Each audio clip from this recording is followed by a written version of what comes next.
Gender justice कुठल्या पेपरमध्ये आहे बरं तुम्हाला, सिलेबसला माहीत आहे का तुम्हाला? ओके, याच्यावर कुठले प्रश्न आले होते? GS1 मध्ये हा सिमिलर आहे तुम्हाला, इंडियन सोसायटी तिथं आहे GS1 मध्ये, आणि तिच्यामध्ये पण role of women and all that तिथं आपण बघतो बघा. आता जेंडर ही संकल्पना जी आहे, असं म्हटलं जातं की sex is natural and gender is constructed. Okay, sex is natural, gender is constructed. Okay, मुळात जे आहे बघा, आपण जो काही जन्म घेतो, स्त्री पुरुष थर्ड जेंडर, ओके, ही नॅचरल प्रक्रिया आहे. पण जेंडर हा जो कन्सर्न आहे, लिंगभाव, म्हणजे सोशल कल्चरल नॉर्म्स काय आहेत त्याच्यानुसार ते डील होतं. म्हणून sex is a natural, gender is constructed. तो कोणी कन्स्ट्रक्ट केला? तो सोसायटीने कन्स्ट्रक्ट केला आहे. सिम्पली जे आहे, 7च्या आत घरात कुणी आलं पाहिजे, मुलांनी का मुलींनी?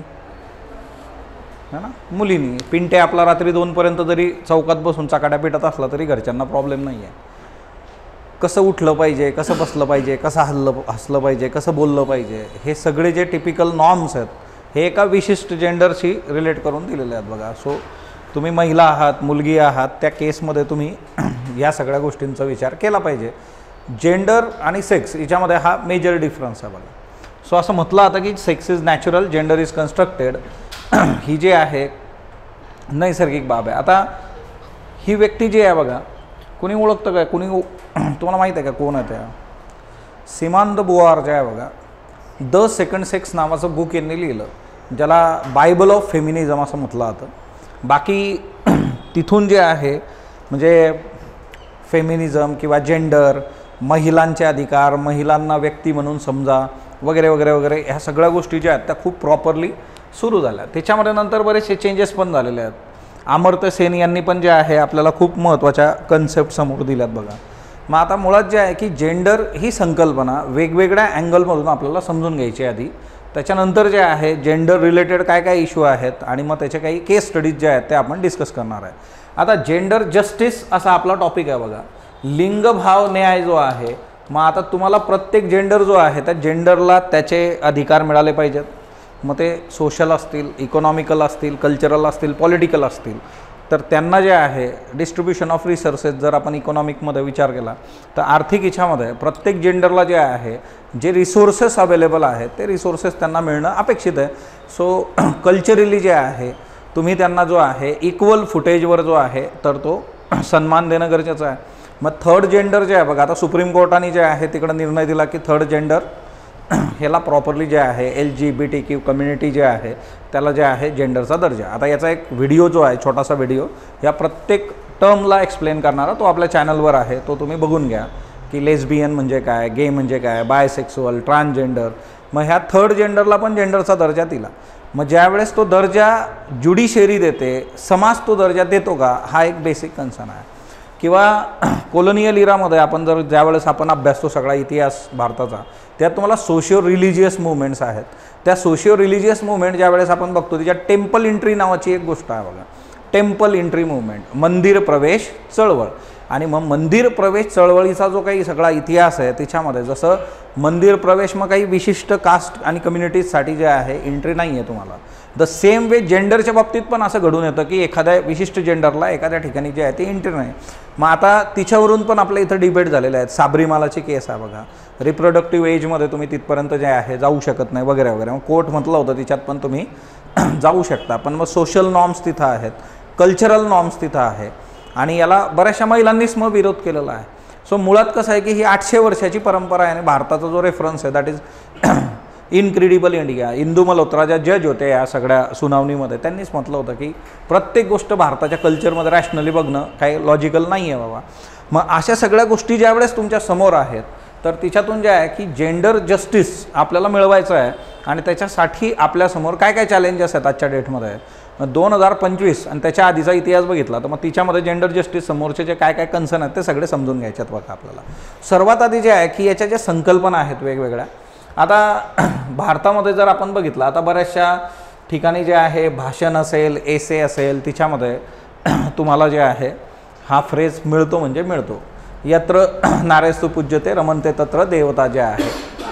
आता एकतर जे आहे की याच्यामध्ये where women are honoured divinity blossoms there, मनुस्मृतीमधलं हे जे आहे तर ते एक फ्रेज आहे बघा की महिलांचा जिथं सन्मान होतो तर तिथं देवतेचा वास असतो. आपल्या कल्चरमध्ये जे आहे बघा माता दुर्गा असेल, माता काली असेल, म्हणजे स्त्रीचं एक सिम्बॉलिक रूप जे आहे देवीच्या ह्याच्यात बघितलं जातं. आणि मुळात जे आहे की मनुस्मृतीमध्ये पण जे आहे ह्या गोष्टी ज्या आहेत त्या आपल्याला बघता येतात. आता हे सर्व करत असताना मग याचे रेफरन्सेस कसे येतील पुढं ते आपण बघूयात. सर्वात आधी जे आहे बघा सिमॉन द बुआर जे आहे, सिमॉन द बुआर जे आहे की त्यांनी सोशल लिबरेशनवर काम केलेलं आहे बघा. एक्झिस्टेन्शियल आणि सोशल लिबरेशन की एकतर जे आहे अस्तित्व आणि जे आहे सामाजिक प्रतलावर जे आहे उदारमतवाद जो आहे तो कसा डील करायचा जेंडरच्या बाबतीमध्ये. मग gender justice entail the dismantling social and existential structures that define women other relation with the men. म्हणजे स्त्री आणि पुरुष या दोघांच्या बाबतीमध्ये जे काही परंपरागत आपले धारणा आहेत बघा त्या धारणा तुम्हाला टाकून देणं अपेक्षित आहे.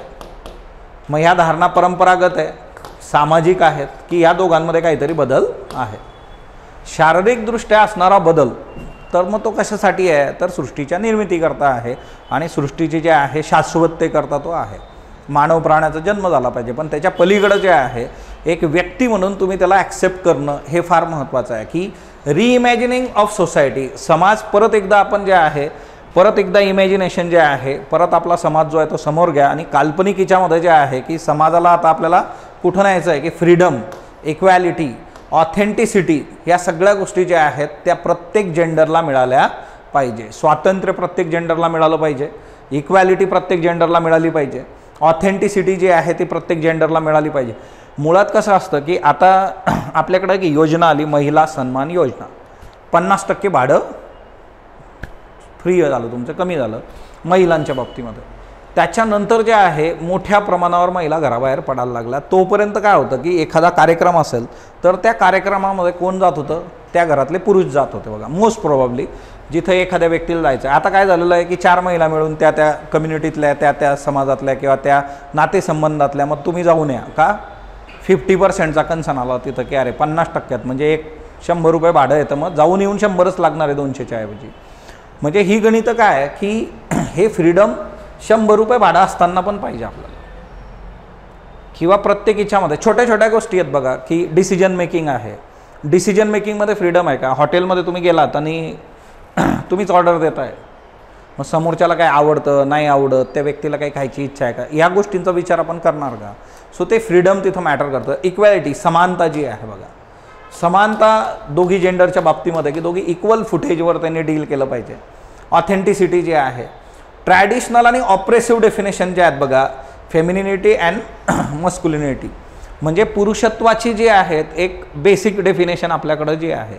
बऱ्याचदा जे आहे की जे काही सेक्शुअल व्हायलन्स झालेले आहेत तिच्यात मग पुरुषत्वावर प्रश्नचिन्ह उभं केलं अशा गोष्टी किंवा तिच्यापेक्षा मी काहीतरी स्ट्रॉंग आहे हे दाखवण्याचा प्रयत्न, हे ट्रॅडिशनल आहे. किंवा फेमिनिनिटी जे आहे की मग महिला म्हटल्यानंतर नाजूकच पाहिजे, लाजलीच पाहिजे, हा ना, हे जे आहे बाबा तर हे गणितं कसे आहेत हे ट्रॅडिशनल आहे टिपिकल. मग ही गणितं मोडणं मग तिच्यामध्ये तुम्हाला जे आहे आज कुस्ती करणाऱ्या महिला तुमच्या समोर आहेत बघा, हा ना, आता महाराष्ट्र केसरी पण महिलांची सुरू झालेली आहे वेगवेगळ्या प्रतलावर जे आहे. किंवा सुनीता विल्यम्स आता एवढे दिवस जे आहे स्पेस स्टेशनमध्ये होत्या बघा.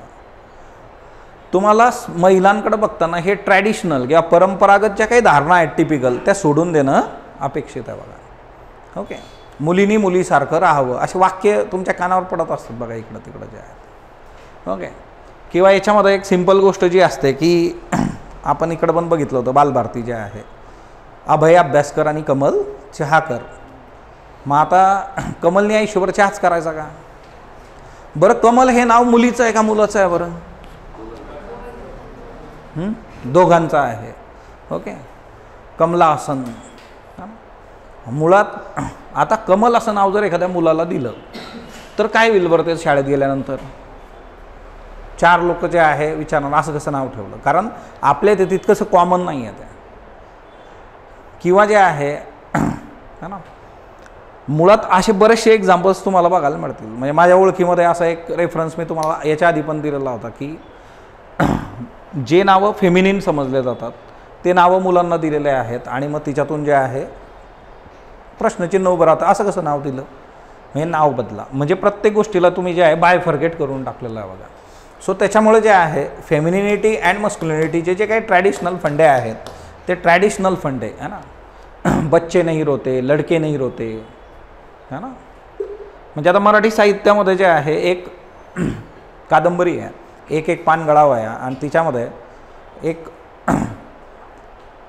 एका व्यक्तीचं निधन होतं. त्या व्यक्तीला 3 मुलं आहेत, तिच्यात 2 मुली आहेत, 1 मुलगा आहे बघा. आणि मग त्यांची जी आई आहे ती ते निवेदन करते आहे की काय चालू आहे बाबा, माझा नवरा गेलेला आहे, 2 मुली रडत आहे.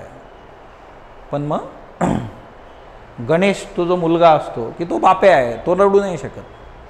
मग तो मधून फक्त डोळ्याला आपलं पाणी आलं पुसतं किंवा त्यांनी पार एकदम आकांतांडव करणं ते अपेक्षित नाही आहे, कारण का तो पुरुष आहे.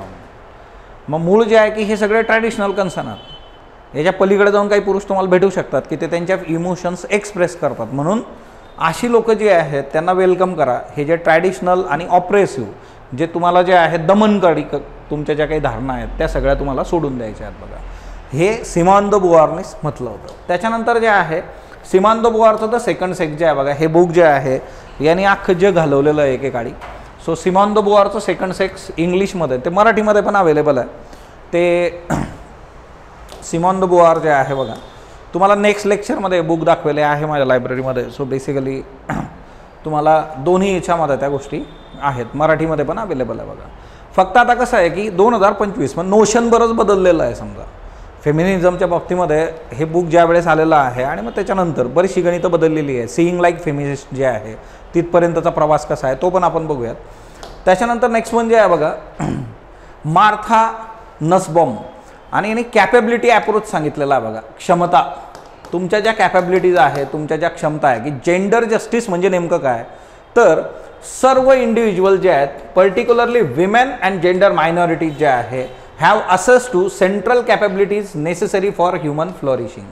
म्हणजे मानवाचा विकास होण्यासाठी, काल आपण पॉलिटी बघितलं, पॉलिटीमध्ये फंडामेंटल राईट सुरू झालेत बघा. फंडामेंटल राईट सुरू झाले तर फंडामेंटल राईटमध्ये एक बेसिक गोष्ट काय होती की फंडामेंटल राईटच्या बाबतीमध्ये आपल्याला फंडामेंटल म्हणजे नेमकं काय, तर माणसाची ओव्हरऑल डेव्हलपमेंट जी काही होणं अपेक्षित आहे ती माणसाची ओव्हरऑल डेव्हलपमेंट होण्याकरताचे जे मूळ अधिकार आहेत ते फंडामेंटल आहेत. आणि त्याच गोष्टी इथं अपेक्षित आहे. जेंडर मायनॉरिटीज, मग तिच्यामध्ये थर्ड जेंडर असेल, महिला असतील, यांना जे आहे तुम्ही जेवढ्या काही सेंट्रल कॅपेबिलिटीज गरजेच्या आहेत त्या दिल्या पाहिजे माणसाची जी आहे प्रॉपर डेव्हलपमेंट होण्याकरता. आणि याच्यामध्ये जे आहे की सोशल कंडिशन्स तुम्ही तशा तयार केल्या पाहिजे. समाजामध्ये आज पॅट्रियार्की आहे बघा, आणि ती पॅट्रियार्की तिथं नसावी, तसा समाज लीगल फ्रेमवर्क पण तिथं असलं पाहिजे, तसे कायदे असले पाहिजेत बघा. आपल्याकडे डोमेस्टिक व्हायलन्सचा कायदा आहे. बरं, मुळात आता मुद्दा कसा आहे की याच्यावर डिबेट्स बरेच होऊ शकतात, कारण आजकाल केसेस पण तशा होत आहेत आजूबाजूला जे आहे ना. धर नवरा मार त्याला, है ना, असल्या केसेस सुरू झालेल्या आहेत बघा. आवडला नाही मारला, है ना, अजून काही झालं मारला, अशा केसेस एकदम ह्या काळात समोर आल्या. मग तिच्यामध्ये परत एक डिबेट सुरू झाला की आता आपल्याला हे नव्याने बघणं गरजेचं आहे का बाबा हे सगळं स्ट्रक्चर जे आहे ते.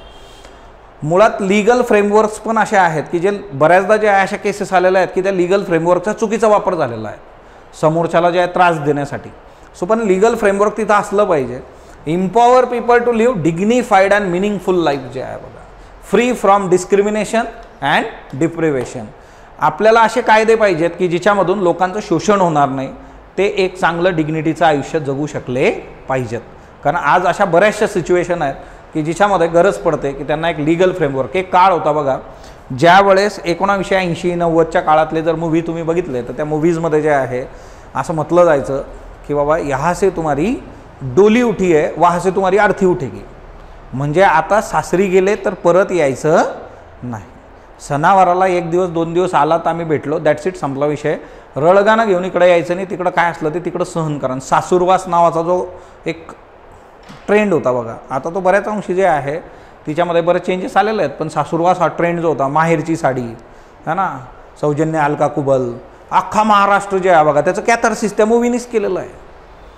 नुसती रडायची जनता, ओके, बघा कसा त्रास देता येईल, ओके. सो हे काय होतं ना, हा ट्रेंड होता सासूरवासाचा ट्रेंड जो आहे. मग याच्याकरता मग हे गरजेचं होतं की हुंडा, डोमेस्टिक व्हायलन्स, आपल्याकडे पण कायदे आलेले आहेत बघा. बालविवाहासारखे जे आहे, चाइल्ड मॅरेजेस पण बघू आपण, तिच्यामध्ये पण त्या पद्धतीने जे आहे कसं गणित गडबडतं.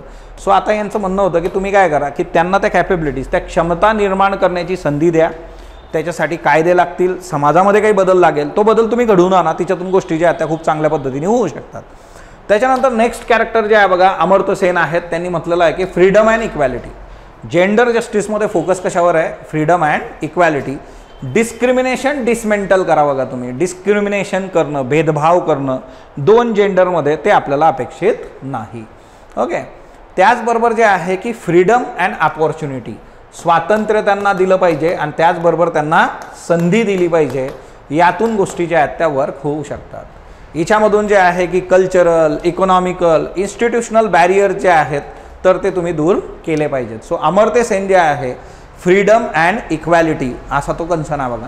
याच्यामध्ये दोन गोष्टी आहेत की तुम्ही संधी पण द्या. म्हणजे बऱ्याचदा जे आहे की असं होतं आपल्याकडं की आम्ही शिकवलं मुलीला, का शिकवलं? मॅरेज मटेरियल म्हणून. का? उद्या एखादा सरकारी नोकरी करणारा मुलगा तो काय म्हणतो की मला ग्रॅज्युएशन झालेली मुलगी पाहिजे, BSc पाहिजे, MSc पाहिजे, डॉक्टर पाहिजे. मॅरेज मटेरियल म्हणून डील नाही बघा. उद्या ती तिच्या पायावर उभं राहू शकते, ती त्या गोष्टी ज्या आहेत त्या करू शकते. सो बेसिकली मूळ अशा काही महिला आहेत की ज्यांनी जे आहे स्वतःचं विश्व निर्माण केलेलं आहे बघा. त्याचे उदाहरणं तुम्हाला कमी भेटतील. आता चायनामध्ये तो ट्रेंड आहे आजच्या डेटमध्ये. म्हणजे तुम्ही जर बघितलं अलिबाबासारखी कंपनी जे आहे महिला उद्योजकांना जे आहे तर ते प्रोत्साहन देते. मग महिला उद्योजक बनू शकतात का? बनू शकतात.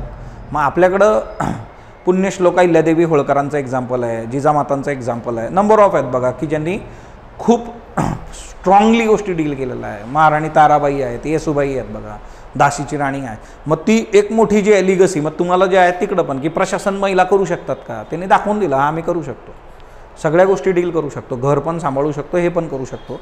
सो ती संधी तुम्हाला मिळाली पाहिजे. सो यांनी स्वातंत्र्य आणि संधी अशा दोन गोष्टी ज्या आहेत त्या इथं डील करून दिलेल्या आहेत बघा. त्याच्यानंतर नेक्स्ट वन जे आहे ज्युडिथ बटलर जे आहे बघा, डिकन्स्ट्रक्शन ऑफ जेंडर नॉर्म्स. आता बघा best construction is a deconstruction असं म्हटलं आता बघा, हा ना. सगळं जे आहे तुम्ही डिमॉलिश करत परत एकदा जे आहे. म्हणजे आपण भारताचा इतिहास शिकताना जेव्हा शिकतो की भारत स्वतंत्र झाला आणि मग गांधीजी म्हटले की आता काँग्रेस जी आहे ती काय करायची? विसर्जित करा. कारण काँग्रेसचा जो मेन उद्देश होता भारताला स्वातंत्र्य मिळवून ते मिळवलेलं आहे बाबा. डिकन्स्ट्रक्शन म्हणजे तुमचे जे जेंडर नॉर्म्स आहेत, लिंगभावाबद्दल तुमच्या ज्या काही समजुती आजच्या डेटमध्ये त्या सगळ्या समजुती तुम्ही काय केल्या पाहिजे? बाजूला सारल्या पाहिजेत. So gender justice is a process of deconstructing and challenging the rigid binary conceptions of gender that marginalize those who do not conform to normative expectation. म्हणजे जे काही रिजिड, जे बदलत नाहीत समाजामध्ये. बरं पृथ्वी गोल आहे असं काय नाही, भारतातच होतं आहे म्हणून. आता हे बऱ्यापैकी याच्यावर बोलणारी लोक आपण जी बघतो ही पाश्चिमात्य लोक आहेत. ओके. म्हणजे भारतामध्ये फेमिनिझम कुठल्या एक्सटेंटपर्यंत आलेला आहे मग ते एकदम है ना सरचढ के बोलो तसला प्रकार घडलेला नाही. चर्चा झालेली आहे, चळवळी झाल्या आहे, साहित्य पण निर्माण झालं.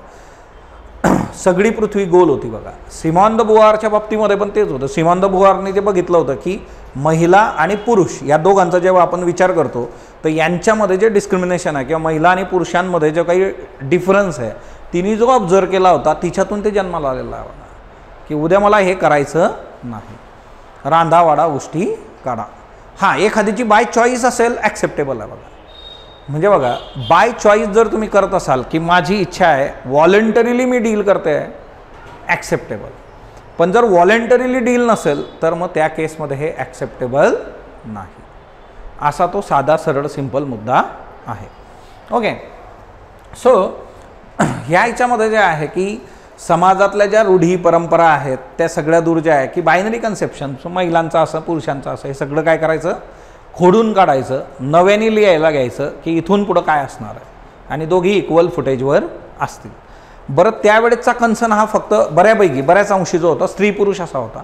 आता तो स्त्री पुरुष थर्ड जेंडर असा पण आहे, त्याचा पण विचार तुम्हाला करायचा आहे, एवढं लक्षात ठेवा. ओके.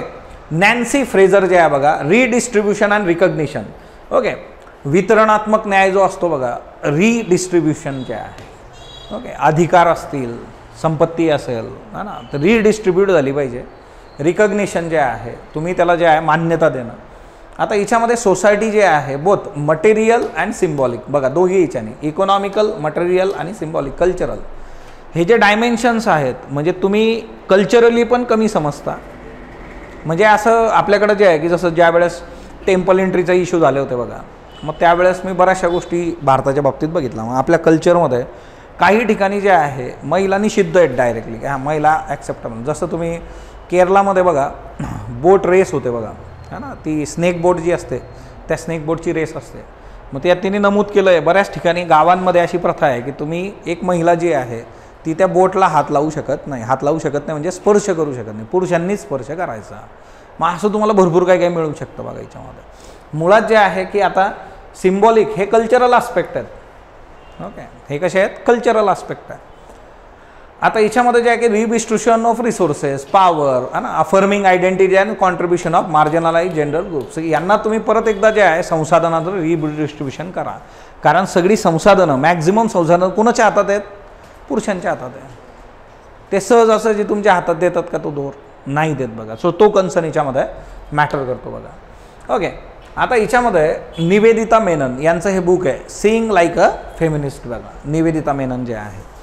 सो निवेदिता मेनन हे अलीकडच्या काळातलं नोशन आहे. जे सिमांदो बुआर जे आहे ते खूप आधी जे आहे आपण बघतो, पण नंतरच्या काळामध्ये 20व्या शतकानंतर 21व्या शतकामध्ये जेंडर रिलेटेड नोशन्स कसे बदललेले आहेत. सो त्या केसमध्ये जे आहे सीइंग लाईक फेमिनिस्ट जे आहे आजच्या डेटमध्ये निवेदिता मेनन जे आहे हे एक पुस्तक जे आहे मॅटर करतं बघा.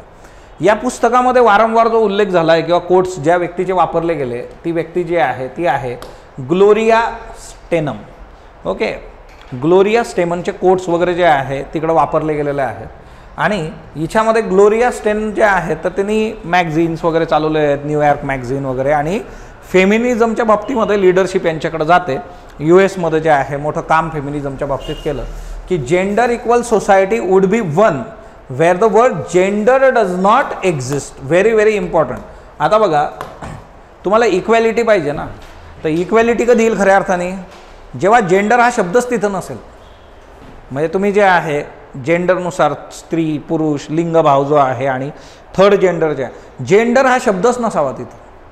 म्हणजे जात पात डिस्क्रिमिनेशन जर आपल्याला नाही पाहिजे तर तिथं जात ही गोष्टच नको असायला पाहिजे. ती जोपर्यंत आहे तोपर्यंत ते डिस्क्रिमिनेशन असणारच, हे एकदम क्लिअर आहे. याला म्हणतात एकदम हिट द बुल्स आहे. जातीच्या आधारे तुम्हाला डिस्क्रिमिनेशन नको, जात ही गोष्ट मिटवून टाका तिथून. जोपर्यंत ती असणार आहे मग तोपर्यंत तुम्ही काही करा, युनिव्हर्सल ब्रदरहूड, हा ना, सगळ्या गोष्टी वाचा, सगळं करा. ओके, एखाद्या कार्यक्रमात येऊन सगळे एकत्र नाचा, ते होणार नाही. कारण तिथं जे आहे की हां तुम्हाला धर्माच्या आधारे डिस्क्रिमिनेशन नको, मग तिथं धर्म ही गोष्ट, जात ही कुठल्याही बाबतीमध्ये डिस्क्रिमिनेशन नको, तर ते नकोच तिथं, तो शब्दच तिथं नको. ती gender does not exist where everyone can be themselves. मग जे जो तो असणार आहे. आणि सीइंग लाईक फेमिनिस्टमध्ये जे आहे ग्लोरिया स्टेनमनचे कोट्स जे आहेत ते वापरले गेले. मग अशा तुम्हाला भरपूर व्यक्ती सापडतील, भरपूर लोकांनी याच्यावर लिहिलेलं आहे बघा, है ना. मराठीमध्ये मिळून साऱ्याजणी मॅगझिन होतं. म्हणजे तुम्हाला इकडे पण ते रेफरन्सेस सापडतात. मराठी साहित्यामध्ये गौरी देशपांडे आहेत, तिच्यामध्ये लिखाण आहे की बाबा एक एक पान गळावयाचे पुस्तक आता मराठी लिटरेचर ऑप्शनलमध्ये आहे की तिच्यामध्ये काय दाखवलेलं आहे की एक स्त्री आणि त्या स्त्रीच्या आयुष्यात येणारे पुरुष जे आहेत 1980च्या दशकामध्ये ते लिखाण केलेलं आहे. मग आपले जे सोसायटल नॉर्म्स, कल्चरल नॉर्म्स जे आहेत तिच्यात काय आहे, पुरुषाच्या आयुष्यात येणाऱ्या स्त्रिया, हे जरा जास्त जे आहे ते आहे. म्हणजे राजा गोसावी नावाचे एक नट होते, अभिनेते होते मराठीमध्ये, त्यांच्या बायकोनी पुस्तक लिहिलेलं आहे माझ्या नवऱ्याच्या बायका. म्हणजे माझ्या नवऱ्याच्या आयुष्यात येऊन गेलेल्या बाया किती होत्या, कोण होत्या, आणि नवऱ्याने अनुमती दिली होती, फक्त नाव नको लिहू म्हटला, बाकी तुला पाहिजे ते सगळं लिहितो, पण तिचं नाव नको लिहू, तिचं म्हणजे त्यांचं नाव नाही लिहायचं. असं पुस्तक आहे. राजा गोसावी जे आहे तर मोठी हस्ती आहे मराठी चित्रपटसृष्टीमधली. ओके, तुम्ही सर्च केल्यावर तुम्हाला समोर येतील. म्हणजे अशा गोष्टी आहेत. आणि आपलं सोशल नॉर्म्स जे आहेत तिच्यामध्ये जे आहे की हां पुरुषाच्या आयुष्यात एकापेक्षा जास्त स्त्री यायला, हां इट्स ओके, होतं बाबा असं होतं ना. इकडं तसं झालं आहे तर ते 1980मध्ये मग गौरी देशपांडेंनी दाखवलेलं आहे. आणि मग तिच्यातला एक कॅरेक्टर असतो तो तिला म्हणतो की कमाल की लडकी हो आप, एक मर्द जैसी स्वतंत्रता, एका पुरुषाला जी स्वतंत्रता आहे ती तू उपभोगतेस अशी तू आहेस. मग पाळमुळं हलतात ना सगळे समाजाचे, असं कसं झालं है ना, असं नाही चालत. हां उलटं करा चालत, काही प्रॉब्लेम नाही. हे असं कसं चालणार बाबा. सो मूळ ते आहे आणि अशा गोष्टी घडलेल्या आहेत. मग ते सगळे सिनॅरिओ आपल्याला बघायला मिळतात बघा. आता हे सगळं कशातून येतं तर पॅट्रियार्कियल कल्चरल नॉर्मचे आहे बघा. यालाच म्हणतात पुरुष सत्तात्मक समाज. ओके, पुरुष सत्तात्मक समाज जो आहे, पुरुषी मानसिकता. बरं हे डीपली रुटेड आहे, हे काय आजचं कालचं नाही आहे, वर्षानुवर्ष चालू आहे हे पॅट्रियार्की, डीपली रुटेड पॅट्रियार्कियल सिस्टीम, पुरुष सत्तात्मक समाज जो आहे बघा. आणि तो अक्रॉस द सोसायटीज जे आहे, to restricts women's autonomy, mobility and access to education and resource. मग याच्यामध्ये जे आहे की महिलांना काय मिळाली पाहिजे, स्वायत्तता. Okay, mobility. मोबिलिटी काय आहे, आत्ता तुम्हाला मी सांगितलं होतं त्या दिवशी करंट आवर CBVच्या लेक्चरमध्ये की ॲक्टिव्ह मोबिलिटीचं एक्झाम्पल सांगितलं होतं. What is active mobility? स्वतः मूव्ह झाला पाहिजेत तुम्ही. आजकाल काय झालेलं आहे, आपली मोबिलिटी आहे पण ती ॲक्टिव्ह नाही, पॅसिव्ह आहे. आपण बसनी प्रवास करणं, कारनी प्रवास करणं, बाईकनी प्रवास करणं, ही कशी आहे, पॅसिव्ह मोबिलिटी. ॲक्टिव्ह मोबिलिटी भारतात का गरजेची असं द हिंदूनी म्हटलं. आता याच्यात मूळ mobility in terms of women, मग पॅसिव्ह असो ॲक्टिव्ह असो. कितीतरी घरं अशी आहेत की जिच्यामध्ये उंबरठा जो आहे तो येताना ओलांडल्यानंतर तो ओलांडलेलाच नाही आहे. काहींना तर माझ घरातून हॉलमध्ये यायची परवानगी नाही आहे तिथं. आणि तुमचं ऑब्झर्वेशन चांगलं असलं तुम्हाला चांगलं लक्षात येतं की त्या घरातल्या स्त्रिया कधीही जे हॉलमध्ये येणार नाही, तुमच्या समोर ते येणार नाहीत. हे मूळ जे आहे की ते तुमच्या समोर आल्या पाहिजे असा कन्सर्न नाही आहे. हा कन्सर्न काय आहे, it is all about a mobility जे आहे. त्यांना ते स्वातंत्र्य आहे का की त्या किचनमधून जे आहे हॉलमध्ये येऊ शकतात, बसू शकतात, चर्चा करू शकतात. म्हणजे हे जे कन्सर्न आहेत मोबिलिटीचे, access to education and resources जे आहे बघा, शिक्षण त्यांना मिळालं पाहिजे, त्यांना रिसोर्सेस मिळाले पाहिजेत. घरातल्या मुलाला बुलेट घेऊन दिलेली आहे ना, मुलगी जर म्हटली है ना मला पण बुलेट पाहिजे, मला पण पाहिजे, तिच्यासाठी स्कूटी आहे. ओके, आणि बुलेट कशाचं प्रतीक आहे, मस्कुलिन आहे ना ते एकदमच. काय बुलेट कधी चालवणार, दिले की कंपनीने करून है ना, बटन दाबायचं चालवायची, काय लोड नाही म्हटलं आहे. ओके, बसा तुम्ही, आम्ही घेऊन जातो. पण मुळात जे आहे की रिसोर्सेस पण गेले पाहिजेत बघा. बऱ्याच ठिकाणी असं होतं की महिला काम करतात, त्यांना महिन्याचा पगार पण मिळतो, पण तो पगार त्यांना वापरण्याची मुभा नाही आहे. म्हणजे ती नोकरी करते, 2 लाख पगार तिचा आहे, पण त्याच्यातले 2,000 ती स्वतःच्या मर्जीने खर्च करू शकत नाही. That's very clear thing. म्हणून ते रिसोर्सेस पण गेले पाहिजेत. मग आता अफगाणिस्तानमध्ये जर तुम्ही एक्झाम्पल बघितलं, अफगाणिस्तानमध्ये काय झालं, अफगाणिस्तानमध्ये तालिबान आलं. तालिबान हे ऑलरेडी ऑर्थोडॉक्स होतं. तालिबान जेव्हा नवीन नवीन आलं तेव्हा तालिबानी म्हटलं की नाही नाही आम्ही बदललो आहे आता. ओके, पण हे कसं आहे, एखादा व्यसन करणारा पुरुष असतो ना, तो उतरल्यानंतर सांगतो नाही नाही उद्यापासून मी हात पण लावणार नाही. ओके, परत दुसऱ्या दिवशी त्याला भेटायचं संध्याकाळी हा ना, उतरल्यावर तो सांगतो. माझा एक मित्र आहे गावी, शाळेत होता माझ्याबरोबर. मी कधी गावात गेला तो जर भेटला ना, तो मला विचारतो मग ते दारू सोडवायला काही औषध आहे का तुझ्याकडं है ना, पिलेला असताना. त्याला म्हटलं तुझी उतरली की भेट, मग आपण औषधाचं बघू. ओके, अशी उतरलेली असली की काय फरक पडत नाही, निवांत असतं. पण जेव्हा पितो तेव्हा लगेच तो सांगतो नाही नाही मला हे सोडायचं आहे, चांगलं नसतं, माझ्या घरावर इम्पॅक्ट, सगळं तोच सांगतो, परिणाम पण तोच सांगतो बघा हा ना. माझा विचार पण झाला त्याला घेऊन येऊ म्हटलं इकडं की लेक्चर तर विचार. ओके, कारण आपल्याला तेच लिहायचं पेपरमध्ये, इम्पॅक्ट काय होतो एखाद्या गोष्टीचा, तो मस्त सांगतो इम्पॅक्ट जे आहे ते. अजून 4 इम्पॅक्ट चांगले सांगू शकतो. सो यांनी काय केलं, मुलींचं शिक्षण बंद करून टाकलं बघा. सेकंडरी हायर एज्युकेशन 2021 नंतर अफगाणिस्तानमध्ये, म्हणजे अफगाणिस्तानची सिच्युएशन अशी होती, अफगाणिस्तानमधून बाहेर पडणाऱ्या लोकांच्या बाबतीत डायरेक्टली असं केलं होतं की डायरेक्ट लग्न लावून दिले मुलींचे रस्त्यावर. हा चालला आहे अफगाणिस्तानच्या बाहेर, तर माझ्या मुलीला घेऊन जा. आता इथं काही खरं नाही. अफगाणिस्तानमध्ये फक्त एकच गोष्ट जोरात होती, बुरखा.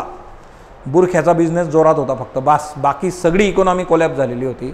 टेलर जो होता तो एकदम जोरात काम करत होता बघा, आजही करतोय तो.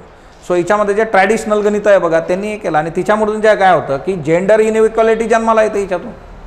जर तिथल्या महिलांना शिक्षणच नसेल तर मग काय गोष्टी होतील. आणि जर अशी सिच्युएशन आहे तर कुणाला जे आहे मुलीला जन्म द्यायला आनंद होईल तिथं. मग कारण तुम्हाला जरी आनंद झालेला असला, मुलगी झाली, तर परत उद्या तिचं जगणं कठीण आहे त्या देशामध्ये जे आहे. मग हे सगळे नॉर्म्स जे आहेत ते तिच्यामध्ये मॅटर करतात की आज अफगाणिस्तानमध्ये काय चालू आहे बाबा. आता या केसेस आहेत, तुम्ही वेगवेगळ्या ठिकाणी अशा वेगवेगळ्या केसेस आपण बघतोय, हे उदाहरणं पेपरमध्ये आपले येणं अपेक्षित आहे बघा. पॉलिटिकल अंडर रिप्रेझेंटेशन जे आहे बघा, राजकीय प्रतिनिधित्व जे आहे ते फार कमी आहे बघा. ओके, राजकीय प्रतिनिधित्व जे आहे महिलांचं जे आहे ते फार फार कमी आहे.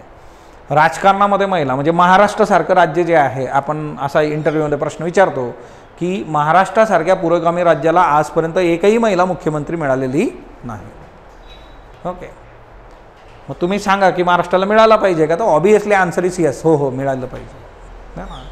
मग कुणाला करायचं, तर एक 3-4 नावाच्या पलीकडे माणूस विचार करत नाही की का, कारण प्रॉमिनंटली तेवढे 3-4 नावच आहे. हां, जर आपल्याला जे आहे की पुरुष मुख्यमंत्र्याबद्दल चर्चा करायची असली तर त्याच्यासाठी वेटिंग लिस्ट आहे, तिकडं मोठी यादी आहे. बऱ्याच 20-30 वर्ष काम केलेले पुरुष नेतृत्व जे आहेत ते महाराष्ट्रात आहेत. भारताच्या बाबतीत तो गणित वेगळं आहे बघा. म्हणजे पॉलिटिकल जे काही रिप्रेझेंटेशन असलं पाहिजे महिलांचं ते प्रचंड कमी आहे.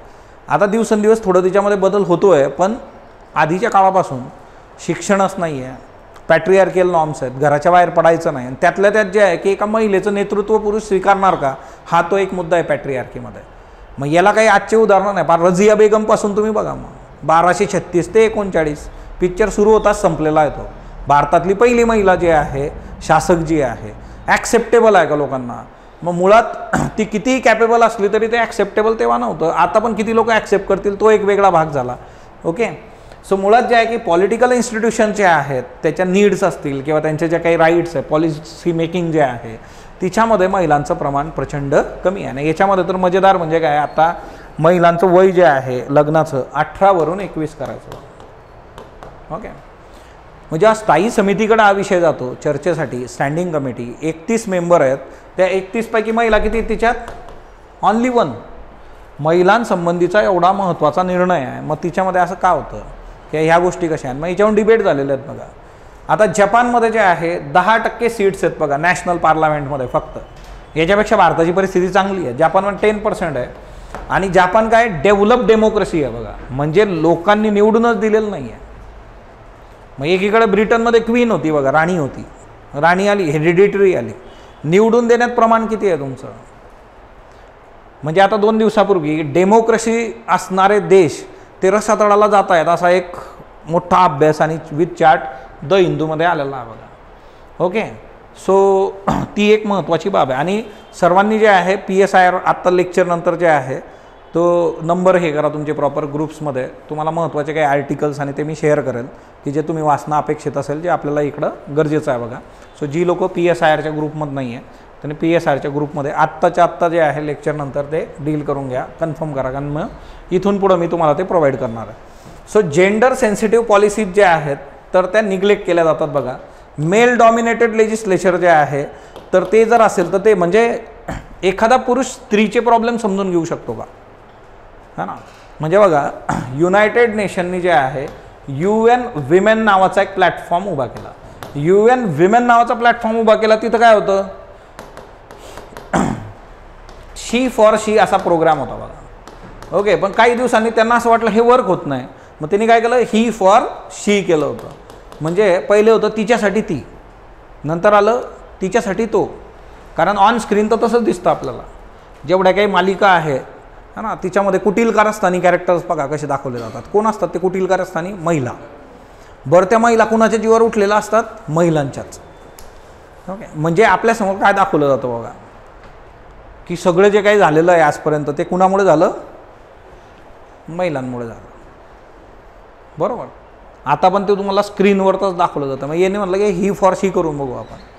पण आता मुळात काय होतं की एखादा पुरुष एखाद्या महिलेच्या संवेदना किती समजून घेऊ शकतो, एखादा पुरुष किंवा एखादी महिला थर्ड जेंडरच्या किती संवेदना समजून घेऊ शकते, ह्या गोष्टी मॅटर करतात. आता हिच्यामध्ये एक सिंपल गोष्ट असते की मेल डॉमिनेटेड लेजिस्लेचर आहे बघा. आपली जी कायदे व्यवस्था आहे तिच्यामध्ये पुरुषी वर्चस्व जे आहे त्या पुरुषी वर्चस्वाचा विचार केला तर ते महिलांना सोयीचे किंवा महिलांच्या उत्थानासाठीचे निर्णय घेऊ शकतात का, तसे कायदे बनवू शकतात का, तर मग त्याची शक्यता तेवढीशी दिसत नाही, कारण ते वर्क होताना दिसत नाही आपल्याला की जिथं मेल डॉमिनेटेड आहे तर ते महिलांसाठी ते कशा गोष्टी डील करतील, कारण त्यांना ते डील होत नाही बघा. मग आता याच्यामध्ये आपल्याकडे 2022 पासून बऱ्याच गोष्टी की ब्रिंग रिझर्वेशन बिल है ना, त्याच्यानंतर आधी आबादी मागे पुरी भागीदारी. आता बघा, आधी आबादी मागे पुरी भागीदारी का, कारण 50% महिला आहेत ना, जवळपास 50% महिला आहेत. ओके, ॲप्रॉक्सिमेटली थोडंसं ते प्लस मायनस आहे सेक्स रेशो, म्हणजे बिलो 450 जाईल. पण आणि तुम्हाला जे आहे रिप्रेझेंटेशनच नाही. बरं, रिप्रेझेंटेशन द्यायची गरज काय येते, कारण तुम्ही देतच नाही ना तिथं. म्हणजे जर राजकीय पक्षांनी असं ठरवलं की इथून पुढं आपण महिलांना जे आहे 50% उमेदवारी महिलांनाच द्यायची, तर आरक्षणाची गरज पडेल का तिथं? नाही पडणार. पण तुम्ही तसं करता का? नाही करत. मग त्याच्याकरता आपल्याला काय पाहिजे, तर मग अशा गोष्टी समोर येतात बघा. मग हे आपल्याकडे होतं बघा, हर महिला कर रही पुकार, आरक्षण बिल पेश करो लोकसभा में इस बार. करून टाकलं, मग घ्या, तुमची पुकार होती, आम्ही करून दिलं. पण इम्प्लिमेंट कधी होईल ते नाही विचारायचं. ओके, बिल पास झालं, पास झालं. कधी करायचं? After census. सेन्सस होईल, त्याच्यानंतर होईल, त्याच्यानंतर बघू. बिल तर पास करून दिलं तुमचं, तुम्ही बघावं, तुम्ही मागत होता, आम्ही देऊन दिलं बघा. ओके, भीक नाही अधिकार हमारा, महिला आरक्षण अपना नारा. आम्हाला पाहिजे. पॉलिटिकल रिप्रेझेंटेशन कमी आहे ना, मग ते कसं येणार, तर मग इकडून येऊ शकतं बघा. ओके, सरकार का टाला रोल, आरक्षण बिल कर गए गोल, है ना, लड़ते बीते 25 साल और लड़ेंगे कितने साल, लढते राहू. ओके, मग ते म्हटलं की ठीक आहे, आपण काय करूयात, घेऊन येऊयात बघा, है ना. महिला खासदार बघा, है ना, एकदम खुश आहेत. तृणमूल काँग्रेसच्या MPs आहेत बघा या, है ना. यांच्या नेत्या ज्या आहेत त्या दिदी आहेत आपल्या. ओके, ममता दिदी. सो पार्लमेंट हाऊस 18व्या लोकसभेच्या वेळेचा हा फोटो होता. ओके, पण हा आकडा खूप कमी आहे. आणि आपण जर बघितलं जगामध्ये जर कुठं किती महिलांचं रिप्रेझेंटेशन आहे ते बघा, इकडे Sweden, percentage of elected women जे आहे बघा, स्वीडन 46%, साऊथ आफ्रिका 45%. म्हणजे शिकले म्हणजे शहाणे झाले असं होत नाही. साऊथ आफ्रिकेची जे आहे शाळेची कौलं उडून गेलेली आहेत बघा, अजून तिकडं शाळा, एज्युकेशन, बेसिक नीड्स हा, तरी पण तिथं किती आहे, 45% महिला ज्या आहेत त्या निवडून दिलेल्या. Australia 38%, France 38%, Germany 35%, UK 40%, US 29% जे आहे. म्हणजे US सारख्या देशामध्ये जे आहे की 2 वेळा त्यांनी नाकारलेलं आहे बघा. हिलरी क्लिंटन असतील, त्याच्यानंतर जे आहे आता कमला हॅरिस होत्या, नाकारलेलं आहे महिला उमेदवारांना. जे बरं कुणासाठी नाकारलेलं आहे, डोनाल्ड ट्रम्पसाठी नाकारलेलं आहे. मग आज म्हणजे तुमच्याकडे एवढा की ज्या माणसावर एवढे महाभियोग जात आहेत पदावरून खाली उतरल्यावर, पण त्याला तुम्ही निवडून देता, पण एखाद्या महिलेला तुम्ही निवडून देत ना. मग एज्युकेशननी डेव्हलपमेंट येते का, जेंडर सेन्सिटिव्हिटी येते का, मग त्याच्यावर चर्चा होऊ शकते. पाकिस्तान 16% आहे बघा फक्त, बांगलादेश 20% आहे. ओके, भारताच्या बाबतीत कोण सांगेल बरं किती टक्के. आता जर विचार केला आपण रिसेंट लोकसभा, तर तिच्यामध्ये महिलांचं रिप्रेझेंटेशन भारताच्या बाबतीत किती आहे, किती आहे बरं. आता हे सगळं असताना आपण काय आणलं, नारी शक्तिक वंदन अधिनियम. याच्यावर UPSC प्रिलिमनी प्रश्न पण विचारलेला आहे की याच्यामध्ये कशा कशा गोष्टी होणार आहेत. मग आता याच्यात आपण काय केलं, 106वी amendment act 2023, women reservation act 2023 जो आहे 21 सप्टेंबर 2023ला याला केलं बघा, पारित जे आहेत. महिलांना जे आहे पॉलिटिकल राईट्स देणं, किंवा जी काही जेंडर डिस्पॅरिटी या पॉलिटिकल रिप्रेझेंटेशनमध्ये आहे, राजकीय जे काही प्रतिनिधित्व फार कमी दिसतंय ते वाढलं पाहिजे. आणि मग त्याच्याकरता महिलांना जे आहे किती आरक्षण दिलं गेलं बरं लोकसभेमध्ये, 33% जे आहे, जे ऑलरेडी आपण स्थानिक स्वराज्य संस्थांच्या बाबतीत केलेलं आहे. महाराष्ट्रासारख्या स्थानिक स्वराज्य संस्थांमध्ये त्याचा आपण 50% केलेलं आहे. अशा पद्धतीने त्या गोष्टी ज्या आहेत त्या वर्क होत जातात. सो सिम्पली जे आहे 106वी अमेंडमेंट ही आली, हे भारतात झालं. पण हे कधी होतं आहे, 2023. ओके, हे इम्प्लिमेंट व्हायला अजून वेळ आहे. ते इम्प्लिमेंट होईल, मग त्याच्यानंतर त्याचा सगळा केवढा मोठा पडला आहे बघा. मग याच्याऐवजी जर राजकीय पक्षांनी महिलांना उमेदवारी दिली असती तर एवढा सगळा घाट घालायची गरजच नव्हती आपल्याला. ओके, आणि नेतृत्व हे असं घडवावं लागतं ना, ते तुम्ही घडवा की तसं नेतृत्व. बरं, प्रत्येकाची विमेन विंग आहेच प्रत्येक ठिकाणी. ओके, तिच्यातल्या चांगलं जे नेतृत्व आहे ते घेऊन तुम्ही पुढे जा. सो ह्या गोष्टी आहेत. ओके, जगात काय आणि भारतात काय.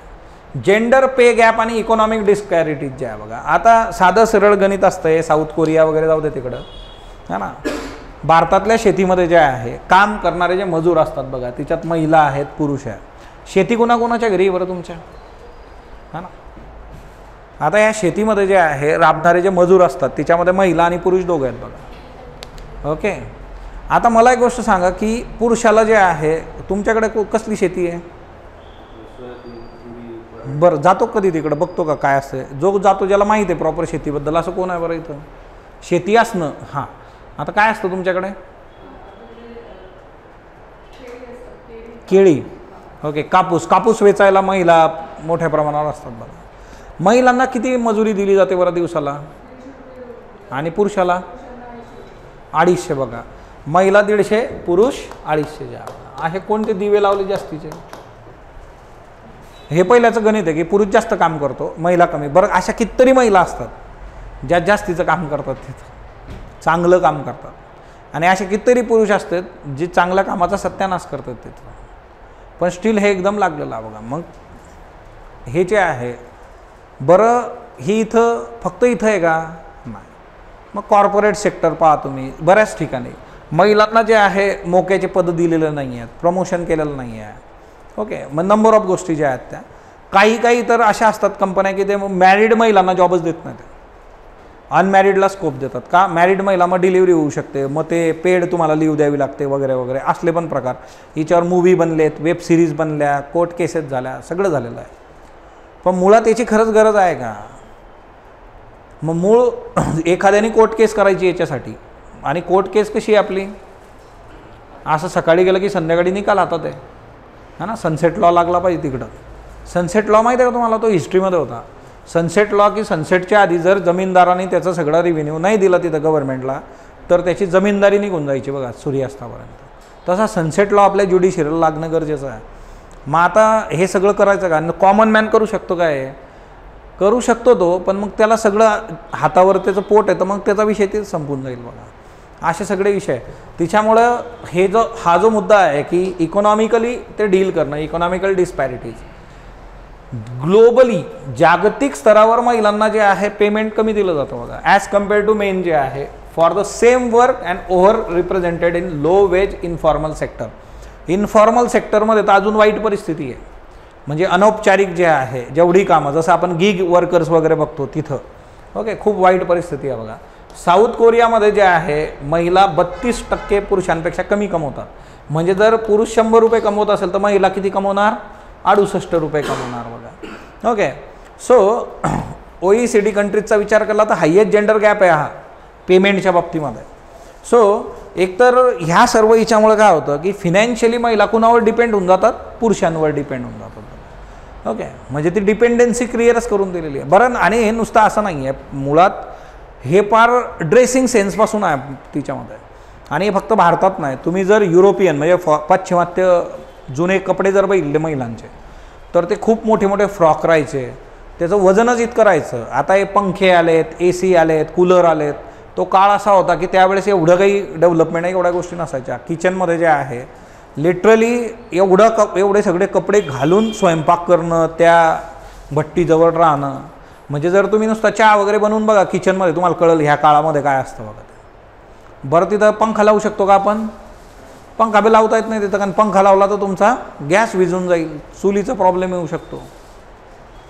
अशा सिच्युएशनमध्ये काम करणं. आणि महिलांचे कपडे जे आहेत, मग तिच्यावर साडीवर पण आक्षेप घेतला जातो बघा. ट्रॅडिशनल वेअर आहे भारताचं, पण साडीसारखा ड्रेस किंवा जे एवढे जाड कपडे होते, वजनदारी कपडे होते, ते काय करतात?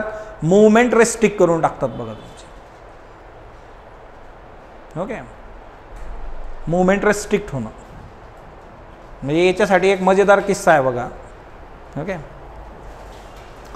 एका व्यक्तीच्या घरी चोरी झाली होती, आणि बाबा चोरी कोणी केली तर त्या व्यक्तीच्या घरी काम करणाऱ्या मोलकरणींनी ती केलेली आहे, त्या महिलेच्या घरी काम करणाऱ्या. सो त्यांनी पोलीस कंप्लेंट केली. पोलीस कंप्लेंट केल्यानंतर जे आहे एका कॉन्स्टेबलला घेऊन त्या महिलेच्या घरी गेल्यात. ती बाहेर बसलेली होती. तिने जेव्हा बघितलं की हे कॉन्स्टेबल बरोबर तिकडे येत आहेत, ती पळायला लागली. पळायला लागल्यानंतर जे आहे कॉन्स्टेबलनी साडी परिधान केलेली होती, कारण तिकडं जे आहे ते युनिफॉर्ममध्ये आहे बघा. ओके. सो खाकी रंगाची साडी असते बघा युनिफॉर्ममध्ये. ती पळायला लागली म्हटल्यानंतर ती पोलीस कॉन्स्टेबल होती तीच त्या व्यक्तीला म्हणते, कारण त्या मॅडमनी पंजाबी ड्रेस घातला होता, तुम्ही पळा आणि पकडा म्हटलं तिला, मी साडी घातली मला पळता येणार नाही. सो मूळ काय आहे ना की रेस्ट्रिक्शन जे आहे, मूवमेंट रेस्ट्रिक्ट करणं तुमची जे आहे, मग त्याच्यासाठी या गोष्टी आल्यात का. मग इथून सगळी चर्चा आहे ती वेगवेगळी जी आहे ती वेगवेगळे डिबेट्स आहेत. आता एकीकडे त्याला कल्चरल नॉर्म्स येतं की साडी हा पारंपरिक भारतीय परिवेश आहे. सो तुम्ही असं कसं म्हणता.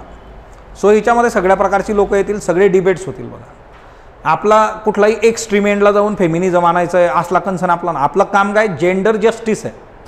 आपल्याला काय पाहिजे, बॅलेन्स्ड व्ह्यूज पाहिजेत. बघा आपल्याला हे नको की बाबा तुम्ही जे आहे एक्स्ट्रीम एंडला जाऊन जे आहे गोष्टी डील करा. म्हणजे हिच्यामध्ये आता महाराष्ट्राचं महिला धोरण आलं, महाराष्ट्राच्या महिला धोरणामध्ये आईचं नाव पण नावासोबत लावावं असा तो कन्सर्न आला होता. मग याच्या आधी पण काही लोक लावत होती, सोशल मीडियावर लिहित होती, पण अशा पद्धतीने लिहिणं आणि खऱ्या अर्थाने जेंडर जस्टिस करणं ह्या दोन वेगळ्या गोष्टी आहेत. तुम्ही इक्वल फुटेजवर तेवढं प्रॉपरली वागू शकता का, हा तिच्यातला बेसिक आहे. हां, ॲग्रिकल्चर फेमिनिझम जे आहे, आता साधी गोष्ट आहे की मधल्या काळामध्ये काय झालं होतं, बऱ्याचशा शेतकरी आत्महत्या झाल्यानंतर अशा काही महिला शेतकरी समोर आल्या होत्या की ज्यांच्या घरात पुरुषांनी त्यांच्या पतीने आत्महत्या केलेली आहे, नंतर ती शेती त्यांनी सांभाळलेली आहे आणि ती चांगल्या पद्धतीने त्यांनी सांभाळली. बऱ्याचदा काय होतं की तिथं कम्युनिकेशन नसतं, सगळे व्यवहार पुरुषाकडे असतात, त्याच्यामागं प्रचंड ते जे आहे सगळा बऱ्याचदा जो स्ट्रेस असतो तो कधी जो आहे बोलण्यातून किंवा समोर येत नाही, किंवा त्या महिलांना पण काही गोष्टी करायची इच्छा असते पण ते करता येत नाही कारण ते कम्युनिकेशनच नाही आहे तिथं, किंवा त्याला सोशल कल्चरल जे नॉर्म्स आहेत त्याच्यानुसार ते डीलच होत नाही. मग नंतर जे आहे की त्याच्यानुसार की विमेन फार्मर्स, मग टाईम मॅगझिननी पण त्यांचा फोटो छापला होता, तिच्यावर आलेला आहे बघा. महिलांसाठी मग बऱ्याचशा योजना, आता ड्रोन दीदी वगैरे जे आहे तर महिला डील करतायत ना, तुम्ही त्यांना संधी तर द्या, तर ते करतील. सो तसा तो मुद्दा आहे. ओके, त्याच्यानंतर नेक्स्ट वन मुद्दा जो आहे बघा आपला, तो जो आहे तो जेंडर बेस्ड व्हायलन्स जो आहे बघा. आता ही एक फार कॉमन गोष्ट आहे, डोमेस्टिक व्हायलन्स, घरगुती हिंसाचार, याच्या बहुतांशी केसेस आपल्याला बघायला मिळतात. व्हायलन्स अगेन्स्ट विमेन जे आहे, महिलांच्या अगेन्स्ट हिंसाचार जो आहे किंवा महिलांच्या अगेन्स्ट हिंसा होणं. ओके, जेंडर जस्टिसमध्ये हा खूप महत्त्वाचा मुद्दा आहे.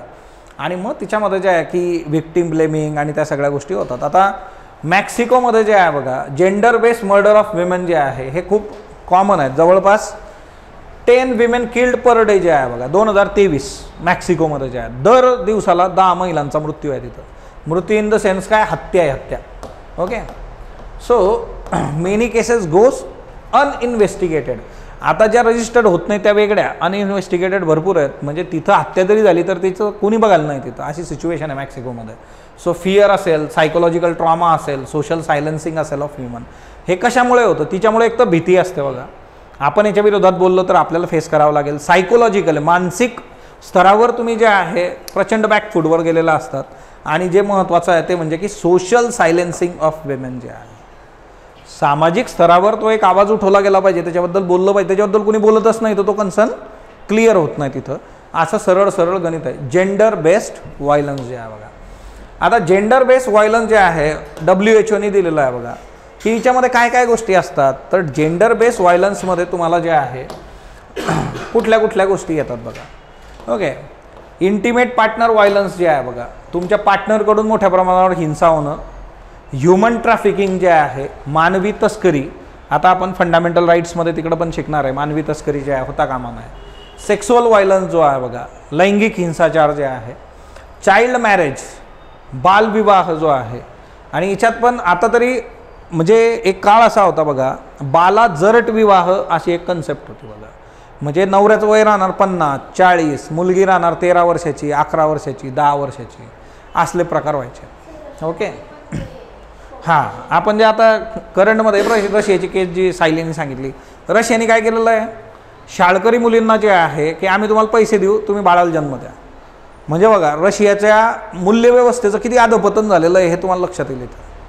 कारण युक्रेन युद्ध, तिच्यामधून त्यांना बसलेला जो फटका आहे आणि त्या सर्व याच्यातून अशा गोष्टी समोर आल्यात. ऑनर किलिंग जे आहे बघा, ऑनर किलिंग याला जे आहे की प्रतिष्ठेसाठी हत्या करणं एखाद्याची, सेवेला विचारला होता बघा. आता तरी सध्या अशा केसेस खूप समोर नाही आलेल्या, पण मधून आणि हे हरियाणा वगैरे नॉर्थमध्ये भरपूर झालेलं आहे. सैराट नावाचा चित्रपट जो आहे बघा, ऑनर किलिंग आहे ना. NS10 नावाचा चित्रपट आहे अनुष्का शर्मावाला. असे तुम्हाला भरपूर सापडतील ऑनर किलिंगवाले. त्याच्यानंतर जे आहे बघा which craft acquisition related violence. आता हे काय आहे ना, बऱ्याच ठिकाणी काय केलं जातं, एखादी महिला जी आहे तर ती काहीतरी काळा जादू करते, ती चेटकीन आहे वगैरे असले प्रकार जे आहे केले जातात की बाबा ही महिला चांगली नाही. ओके. आणि आता बरं ह्या मान्यता ज्या आहेत अज्ञानातून पण त्या मोठ्या प्रमाणात होतात, काही ठिकाणी इंटेन्शनली पण त्या केलेल्या आहेत. ओके. सो तशी एक कथा जी आहे ना, बाबूराव बागुलांचं जेव्हा मी जात चोरली नावाचा कथासंग्रह आहे, तिच्यामध्ये काळोखाचे कैदी नावाची एक कथा आहे. काळोखाचे कैदी म्हणजे काय, अज्ञानाचे कैदी जे आहेत. काळोख कशाचा आहे, अज्ञान. आणि तिच्यामध्ये जे आहे की एक महिला असते जी तिचा नवरा मेल्यानंतर जे आहे की सगळं गाव जे आहे तिच्या मागं लागतं. आणि बरेचसे लोक म्हणतात नाही नाही तिला काही करू नका, ती बाई काय करेल, गंडा घाडेल, चेहरा मारेल, पोरं मरून जातील, उद्या काहीतरी होईल आपलं. तिच्यामुळे तिला जास्त त्रास होतो की हे असं आरोप माझ्यावर कसे करू शकतात की बाबा हे जादूटोणा करतात काहीतरी. अशा भरपूर आहे. याच्यावर मधल्या काळात एक्सप्रेसनी म्हणजे बरीच वर्ष आली आता एक प्रॉपर ते हे पण काढली होती पुरवणी की भारतात महाराष्ट्रात पण बऱ्याच ठिकाणी घडलेलं आहे ट्रायबल बेल्टमध्ये जे आहे ते. त्याच्यानंतर जे आहे इन्फंटिसाईड जे आहे आणि हे सोडून पण अशा बऱ्याचशा गोष्टी ज्या आहेत तुम्हाला जेंडर बेस व्हायलन्समध्ये बघायला मिळतात. सो जेंडर बेस व्हायलन्स त्याच्यामध्ये मॅटर करतो बघा. आता जेंडर बेस व्हायलन्स आता हा युरोपियन युनियनच्या बाबतीत आहे. ओके. एज ऑफ 15चा विचार केला आता बघा. युरोपियन युनियन, आता युरोपियन कंट्रीज कशा आहेत बरं आजच्या डेटमध्ये, शिकलेल्या, डेव्हलप. तिथली परिस्थिती काय, तिथली परिस्थिती बघा. 3 पैकी 1 महिला जी आहे ती फिजिकल किंवा सेक्शुअल व्हायलन्सची तिथं शिकार आहे बघा.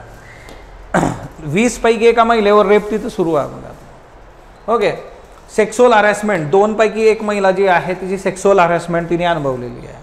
5 पैकी 1 महिला जी आहे तिला स्टॉकिंग, कोणीतरी तिचा जो आहे पाठलाग करणं, तिला त्रास देणं.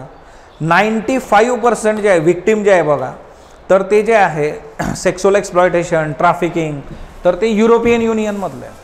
म्हणजे डेव्हलप असणं हे असं असतं का बरं. मग हे फक्त असं भारत ॲज सच नाही आहे, तो तुम्हाला वेगवेगळ्या याच्यामधल्या गोष्टी बघायला मिळतात. किंवा दिल्लीच्या बाबतीत केसेसच्या भरपूर हे आहेत बघा. ओके. तुम्हाला केसेस अशा येत जातात. सो ह्या केस स्टडीज उत्तरामध्ये येणं गरजेचं आहे बघा. त्याच्यानंतर जे आहे की discriminatory laws and legal system जी आहे बघा. आता बऱ्याचशा याच्यामध्ये जे आहे डिस्क्रिमिनेशन जे आहे बघा वेगवेगळ्या याच्यामध्ये, तर ते डिस्क्रिमिनेशन कशाच्या बाबतीत आहे, संपत्ती. ओके. मुलींचा संपत्तीमध्ये वाटा असतो का बरं भारतामध्ये. हां आत्ता असायला लागला का बरं. बरं तो लॉ जर बाजूला ठेवला तुम्ही, काढून टाकला बघा, है ना, तर मग एक बेसिक गोष्ट येते की तुम्ही तुमच्या बहिणीला संपत्तीमध्ये वाटा देणार का, आणि तुम्ही जे आहे वडिलांकडच्या संपत्तीमध्ये वाटा घेणार का. कायद्याला बाजूला ठेवा. एकुलता एक असेल तर सोडूनच द्या, कारण ते त्याच्याकडे ओघानीच येणार आहे, म्हणजे इच्छा नसली तरी त्याच्याकडेच जाईल ते. ओके. पण जर एकुलता एक नसलं तर मग त्या केसमध्ये द्यायची का बहिणीला प्रॉपर्टी. खरं चेहऱ्याहून तर वाटा ना तुझ्या, म्हणजे मान आलो तो हे, अरे कुठून जाऊ द्या की आता, हां माझं काय होईल. आता हे मुळात कसं आहे ना की बऱ्याचदा त्याचा एक दुसरा आस्पेक्ट असा ठेवला जायचा की लग्नाच्या वेळेस जे द्यायचं होतं ते दिलं आहे, हुंडा दिला, एवढा खर्च केला वगैरे वगैरे वगैरे. मग तुमच्या लग्नात पण तुम्ही काहीतरी घेतलं असेल तर ते पण आलं असेल, म्हणजे ते तिथल्या तिथं जे काय झालं नलिफाय होऊन गेलं ते. मग बाकीचे परत प्रॉपर्टीचा मुद्दा तिथं येतो. मग हे प्रॉपर्टी इनहेरिटन्स जो आहे, वारसा असेल, मॅरेज असेल, प्रॉपर्टी राईट्स असतील बघा, डिस्क्रिमिनेशन विमेनच्या बाबतीमध्ये. सौदी अरेबियामध्ये जे आहे बघा मेल गार्डियनशिप लॉज आहेत. सौदी अरेबियामध्ये महिलेला पुरुषाशिवाय काही करता येत नाही, म्हणजे तिला काही करायचं असलं ना तर पुरुषाला विचारावं लागतं. मेल गार्डियनशिप, पालकत्व कुणाकडे आहे, पुरुषांकडे जे आहे. पुरुष सांगतील, त्यांची परवानगी घ्यायची, मगच ते होऊ शकतं, असं जे आहे बघा male guardianship Saudi Arabia. Okay. मग इथं तुम्ही तुमच्या सत्सद्विवेक बुद्धीने डील नाही करू शकत. आणि तुम्हाला एवढं जरी कळत असलं की समोरचा सत्सद्विवेक बुद्धी सोडून सगळं वापरतोय, तरी पण तुम्हाला जे आहे ते ॲक्सेप्ट करावं लागतं, असा तो मुद्दा असतो बघा. मग तिच्यामध्ये त्यांचा प्रवास असेल, तुमचं काम असेल, हेल्थकेअर जे आहे बघा त्याच्याशी पण जे आहे तुम्हाला विचारा. जुने जर तुम्ही बघितलं बघा, म्हणजे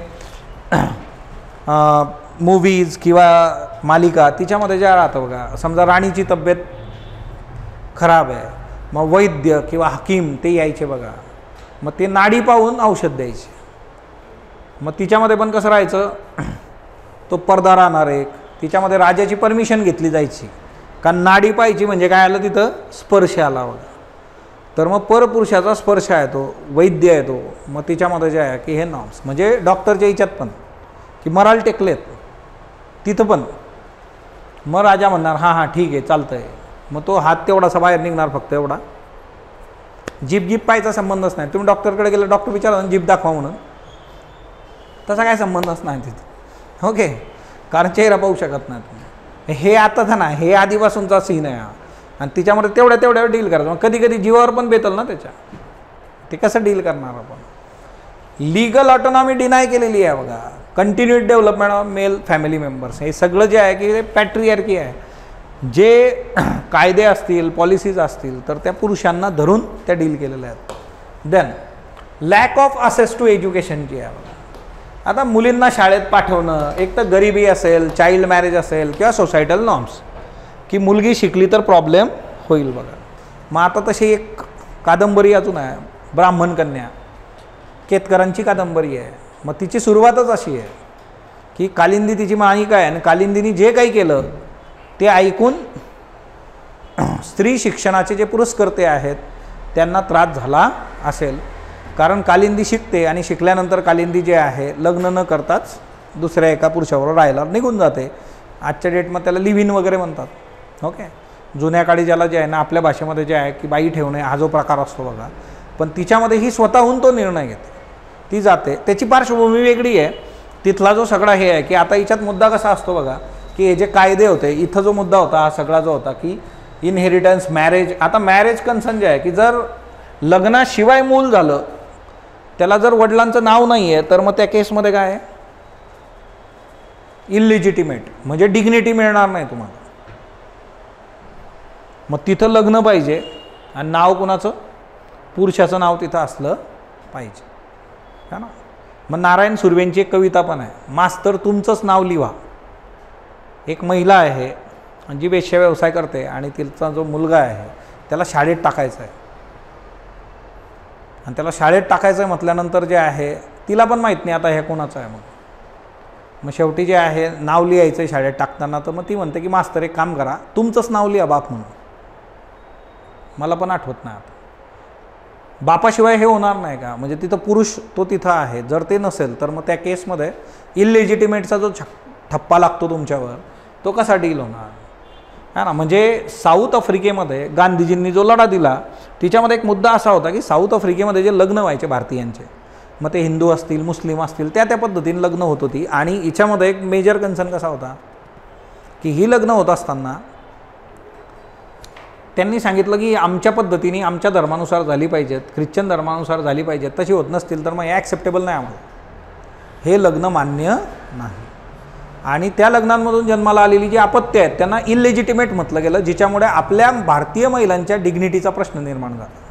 हा पण एक महत्त्वाचा मुद्दा होता साऊथ आफ्रिकेमधला. सो मॅरेज रिलेटेड जे कन्सर्न आहेत ते पण तुम्ही बघणं गरजेचं आहे. आता सोमालियामध्ये इनसिक्युरिटी, पॉवर्टी, फक्त 36% मुली ज्या आहेत त्या प्रायमरी स्कूलमध्ये जातात. भारतामध्ये मात्र ही परिस्थिती चांगली आहे. आपल्या इथं मोठ्या प्रमाणावर जातात प्रायमरी स्कूलमध्ये, नंतर मग जे आहे सेकंडरीमध्ये तिथलं प्रमाण अजून कमी होऊन जातं. तिच्यामुळे इलिटरसी आहे, इकॉनॉमिक वल्नरेबिलिटी आहे, लिमिटेड सोसायटल पार्टिसिपेशन आहे, कमी लोक जे आहे सोसायटल याच्यामध्ये येतात बघा, है ना. भागीदारी जे आहे की भागीदारीतून विकास, तर असा विकास होणं कठीण आहे तिथं. मग ह्या सगळ्या गोष्टी अशा चालू असताना आता याच्यात एक गोष्ट जी येते की इलिटरसी. ओके, मुळात सोमालियासारख्या देशामध्ये होतं, भारतामध्ये जे आहे की मग आपण त्याच्यावर काम केलेलं आहे बघा. शिकलेली आई घरादाराला पुढं नाही. लहानपणी जायची ना प्रभात फेरी, है ना, होती का तुमच्या इथं? आमच्या शाळेची राहायची, झेडपीची शाळा होती आमची गावातली. मग प्रभात फेरी गावातून फिरणार आणि मग असे स्लोगन राहायचे आणि ते स्लोगन द्यायचे. मग 15 ऑगस्ट, 26 जानेवारी मधून राहायचे ते कार्यक्रम. आणि मग तिच्यात ओरडायचं, मग शिकलेली आई, बाकीची पोरं म्हणणार घरादाराला पुढं नाही, पण मग आई शिकली पाहिजेत, शाळेत पाठवा. मग हे केलं गेलेलं आहे वेगवेगळ्या याच्यातून, मग ते वाढत गेलं. पण तिच्यामध्ये पण भारतामध्ये पण प्रॉब्लेम काय होते, बरेच सॉर्ट आऊट झालं आहे. इन्फ्रास्ट्रक्चर, प्रॉपर टॉयलेट बाथरूमच नाही आहेत, प्रॉपर टॉयलेट बाथरूम नाही आहे. तिच्यामुळे एका विशिष्ट वयानंतर मुली शाळा सोडून देतात, स्कूल ड्रॉपआउटचं प्रमाण वाढत जातं बघा. दुसरी गोष्ट असते रिस्पॉन्सिबिलिटीज, फॅमिली रिस्पॉन्सिबिलिटीज. मग लहान भावंडांचं बघा, घरी स्वयंपाक करा किंवा घरात पाणी भरून ठेवा, ओके, असली कामं मुलींना सांगितली जातात आणि मग त्या मुलींची ती कामं असतात, ती त्या कामं दिवसभर करतील आणि घरीच राहतील. शिक्षणाचा तिथं दूरपर्यंत संबंध नाही की नको बाबा. दुसरी एक गोष्ट येते की बऱ्याच ठिकाणी शिक्षण, आता आमचं गाव जे आहे ते आमच्या गावात 10वीपर्यंत शाळा आहे समजा, काही गावांमध्ये 4थीपर्यंत शाळा असते. मग 4थी झाली मग दुसरीकडे पाठवायची मुलगी नको, मग सेफ्टी सिक्युरिटीचे मुद्दे आहेत परत, त्याच्याकरता जाऊ दे बाबा, आणि 4थी शिकली बस झालं. मग असे पण प्रकार जे आहेत ते तुम्हाला बघायला मिळतात. फोर्स्ड अँड चाइल्ड मॅरेज, दोन गोष्टी आहेत बघा. एक आहे जोर जबरदस्तीने लग्न लावून देणं आणि दुसरं जे आहे बालविवाह जे आहे बघा, इच्छेच्या विरुद्ध लग्न लावून देणं, त्याला काय म्हणणार आपण फोर्स्ड मॅरेज. ओके, आता ही काही चांगली गोष्ट नाही आहे, पण आता आपले सोसायटल नॉर्म जे असतात त्याच्यानुसार जे आहेत गोष्टी ज्या आहेत काही ठिकाणी जोर जबरदस्तीने की बाबा नाही हे लग्न होणारच किंवा हे होणार आहे, शब्द दिला गेला आहे वगैरे वगैरे वगैरे. आणि चाइल्ड मॅरेज, आता एक कल्चरल इकॉनॉमिकल प्रेशर असतं बघा की आपल्याकडे काही नाही आहे, समोरचे स्वतःहून आलेले आहेत, आपण हुंडा पण देऊ शकत नाही, मग देऊन टाका मुलगी. Economical pressure. ओके, म्हणजे असे तुमच्या आजूबाजूला पण उदाहरणं तुम्हाला दिसतील. मग तिच्यातून त्या गोष्टी होऊन जातात आणि मग ज्या काय मुली असतात बघा त्यांना एकतर लवकर लग्न लावून दिलं जातं.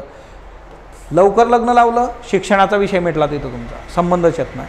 आणि लवकर लग्न, लवकर प्रेग्नन्सी, तिच्यामुळे जे आहे हेल्थ रिस्क वाढून जाते बघा. आता एक तशी केस बघू आपण. 14 वर्षाची एक मुलगी जी प्रेग्नंट झाली आणि ती डेथ झाली आणि तिच्यानंतर एक देश पेटून उठला, ते पण आपल्याला बघायचं आहे.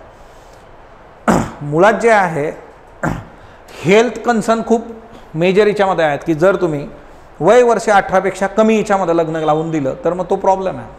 आता नायगर हा जो देश आहे 75% मुली ज्या आहेत त्या married before the age of 18 आहे बघा. 75% मुली, ऑफ्टन मच ओल्डर मेन. बालाजरट विवाह जे आहे की मुलगी जे आहे लहान आहे, माणूस जो आहे 40 वर्ष 45 वर्ष 50 वर्ष. ओके, असले प्रकार इथं मोठ्या प्रमाणावर तुम्हाला बघायला मिळतात.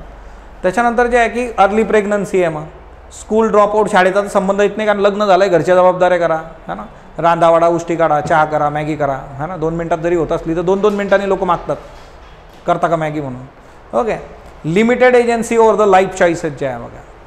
सो तुम्हाला जे आहे की आयुष्य जगण्यामध्ये चॉईस नावाचा प्रकार तिथं काही राहत नाही की मला असं आयुष्य जगायचं होतं किंवा मला हे करायचं, असला काय प्रकार नाही तिथं. ओके, तुम्हाला हे या गोष्टी करा, दॅट्स इट, संपला विषय. आता बघा हे आपल्याकडचं आहे बघा. ओके, चाइल्ड मॅरेज जे आहे हे पण खुश दिसत नाही बघा, दोघे खुश नाही ते. हां, काय माहीत त्यांचं भांडण झालं काय झालं आहे, पण का लग्नामुळं मूळ खराब आहे माहीत नाही. आणि यांना नजर लागू नये म्हणून काजळ पण मोजर लावून दिलेलं आहे बघा की हे असंच चालू राहिलं पाहिजे. चाइल्ड मॅरेज जे आहे ते असे हे दोन आहे. बालविवाह जे आहे भारतामध्ये, आता युनायटेड नेशनचा रिपोर्ट काय सांगतो आपल्याला, India home to 1 in every 3 child bride in world जे आहे बघा, चाइल्ड ब्राईड. ओके, जर 3 बालविवाह जे आहे मुली जे आहेत तिच्यातली एक कुठली राहणार, भारतीय. चांगलं आहे काय, 100 पैकी 33. 27% of women age 20 to 49 years वर married before the age of 15. युनिसेफचा रिपोर्ट आहे भारताबद्दल. ते रिपोर्ट त्यांनी घेतला की बाबा 20 ते 49 वर्षाच्या महिलांशी आम्ही बोललो आणि तिच्यातल्या 27% महिला ज्या आहेत त्यांची लग्नगत झाली होती 15 वर्षाच्या आतच झालेली आहे. ओके, सो एक रिपोर्ट होता की ending child marriage progress and prospect. म्हणजे एकीकडे नायगर आपण बघतो आणि भारत काय, मग इथं पण त्या गोष्टी बघायला मिळतात. जसं आपण लॉकडाऊनमध्ये बघितलं, लॉकडाऊनमध्ये प्रचंड चाइल्ड मॅरेजेस झाले. तेव्हा सोलापूरचं नाव रेकॉर्डला जास्त होतं, सोलापूरमध्ये सर्वात जास्त चाइल्ड मॅरेजेस झाले म्हणून. ओके, त्याच्यानंतर जे आहे disparities in health and reproductive rights जे आहेत बघा. आता महिला जे आहे की क्वालिटी रिप्रोडक्टिव्ह हेल्थ केअर त्यांना मिळत नाही बघा, किंवा डिसिजन मेकिंग जे आहे शेवटी माय बॉडी माय राईट फेमिनिझममध्ये जे आहे की माझं शरीर माझा अधिकार जो आहे, मला कधी आई व्हायचं आहे ते मी ठरवणार वगैरे वगैरे वगैरे. पण मग हे फॅमिलीजमध्ये जे आहे होईलच असं नाही. आता भारतामध्ये एक दुसरा सरोगेट मदरचा कन्सर्न आहे बघा, सरोगसी. ओके, भाडोत्री मातृत्व, गुजरातमधलं आनंद हे ठिकाण आहे, त्याच्यावर बरेचसे वेगवेगळे एपिसोड्स बनलेले आहेत, मूवीज बनलेले आहेत. बऱ्याचशा महिलांना स्वतःला आई व्हायचं आहे पण त्यांना होता येत नाही, त्यांना दुसऱ्याच्या मुलांना जन्म द्यावा लागतो कारण तिथली गरिबी आणि त्या सगळ्या गोष्टी, घरच्यांचं प्रेशर.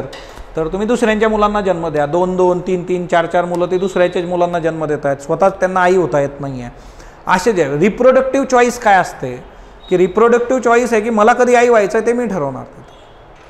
त्या जबाबदाऱ्या, त्या सगळ्या गोष्टी, माझं करिअर, मग ते बऱ्याचदा असं काही आपल्या सोसायटीत होताना दिसत नाही. ओके, मुळात एक्सटर्नल प्रेशरमुळं मुलं होण्याचं प्रमाण जास्त आहे आपल्या याच्यामध्ये, जो तो म्हणतो हा ना लग्न होत नाही तोपर्यंत ते म्हणतात की पोरं पाहिजेत आता पुढे, सांभाळणार कोण? ओके, मग त्याचे वेगवेगळे डिबेट्स आहे. हा मी सांभाळतो, सांभाळणाऱ्यांची काही कमी नाही. तर रुरल इंडियामध्ये तर फिरू गल्लीची गल्ली जी आहे, आणि गावाकडे जास्त लोड नाही. कुणाच्याही घरी लोडलं पोरगं तरी ते नंतर संध्याकाळी घेऊन येतात, पार्सल देऊन जातं तुमचं. पण मुळात जे आहे की हे महिलेकडे तो कन्सर्न आहे का की ती ते करू शकते का? क्वालिटी रिप्रोडक्टिव्ह हेल्थ केअर तिला मिळतं का? डिसिजन मेकिंग जे आहे in their own bodies. El Salvador नावाचा जो आहे बघा, ॲबॉर्शन बॅन करून टाकलेला आहे बघा ऑल सर्कमस्टन्सेसमध्ये. एल सॅल्व्हॅडोर रेप जरी झालेला असला तरी ॲबॉर्शन करू शकत नाही तुम्ही. म्हणजे तुमच्यावर ते मातृत्व जे आहे सेक्शुअल व्हायलन्समधून लादलेलं आहे तरी पण नाही. ऑल सर्कमस्टन्सेस, बाळाला जन्म द्यावाच लागेल. बरं, हा संघर्ष जो आहे तुम्हाला पाश्चिमात्य देशांमध्ये पण दिसलेला आहे. हे जेवढे शिकलेले आहेत तेवढे हुकलेले आहेत जेंडरच्या बाबतीत जर त्यांचा इतिहास बघितला आपण तर. मग त्या केसमध्ये जे आहे की women have been imprisoned for the miscarriages accused of aggravated homicide. जर एखाद्या महिलेला मिसकॅरेज झालं, तिचं बाळ जर गर्भात गेलं तर तिला जेलमध्ये टाकलेलं आहे. का? तर हिने काहीतरी केलेलं असेल, हत्या केली हिने म्हणून जे आहे. ओके, बॉडीली ॲटोनॉमी जे आहे किंवा रिस्क जे आहे, डेथ, अनसेफ अबॉर्शन्स, तर त्याचा विचार केला गेला पाहिजे आणि त्या गोष्टी त्यामध्ये मॅटर करतात बघा. त्याच्यानंतर पुढचा जो सिनॅरिओ आहे याच्यात ते म्हणजे काय, वर्कप्लेस डिस्क्रिमिनेशन अँड हरॅसमेंट जे आहे बघा, कामाच्या ठिकाणी होणारी हरॅसमेंट. आता याच्यासाठी आपल्याकडे काय शी बॉक्स आहे बघा. Okay, sexual harassment e box. त्याच्यानंतर दुसरं आहे विशाखा गाईडलाईन्स.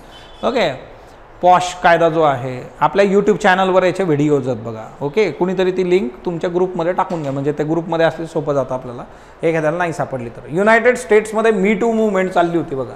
मी टू मूवमेंटचं पण लेक्चर आपल्या चॅनलवर आहे बघा. तुम्हाला जे आहे काय काय बघायचं आहे, विशाखा गाईडलाईन चॅनलवर आहे, पॉश ॲक्ट चॅनलवर आहे, त्याच्यानंतर मी टूची पण मूवमेंट चॅनलवर आहे बघा. या 3 व्हिडिओज तुम्ही आजच्या आज बघून घ्या. ओके, सो तुम्हाला त्या गोष्टी ज्या आहेत त्या अजून चांगल्या पद्धतीने डील होतात. ते मी टू काय होतं की मी सुद्धा बाबा माझंसुद्धा लैंगिक शोषण झालेलं आहे, अशा महिला समोर येत गेल्या, सांगत गेल्या 20 वर्षापूर्वी, 15 वर्षापूर्वी. आणि हे अख्ख्या जगात पसरलं, फक्त US नाही, भारतामध्ये पण काही काही दिग्गज होते बघा, जे एकदम पांढऱ्या कपड्यात फिरत होते, त्यांच्यावर पण आक्षेप घेतले गेले. ओके, की यांनी असं असं केलं होतं 20 वर्षापूर्वी, 15 वर्षापूर्वी. तिच्यातले काही लोक अशी होती की जी एकदम सात्विक रोल करत होती. मग आता ते शेवटी प्रूव्ह होणार नाही होणार तो आता विषय येत नाही, कारण ते इतके जुने किस्से आहेत. मग आता हे सगळं आपल्याकडे पण आलं होतं बघा. सेक्शुअल हॅरॅसमेंट वर्कप्लेस जे आहे, हॉलिवूड, कॉर्पोरेट ऑफिसेस. आत्ता बघा, आत्ता एक कमिटी पण हे घेतली होती मी करंटमध्ये, जी दाक्षिणात्य चित्रपटसृष्टीच्या बाबतीत झालं होतं. हे आत्ता जे आहे हा ना, कुठलं होतं आठवतं का तुम्हाला? करंटमध्ये मी घेतलं होतं हे. ओके, म्हणजे मुळात तुम्हाला हे एक्झाम्पल्स तिथं टाकणं गरजेचं आहे की आता 2024मध्ये काय चालू आहे, 25मध्ये काय चालू आहे. Okay, women leave jobs or face mental health challenges due to lack of safe spaces. मग शेवटी चालतच राहतं. म्हणजे महिला घरातून बाहेर जेव्हा पडते तेव्हा तिचं ट्रॅव्हलिंग असेल किंवा इतर गोष्टी असतील, तिच्यामध्ये तिला या सगळ्या गोष्टी फेस कराव्या लागतात है ना.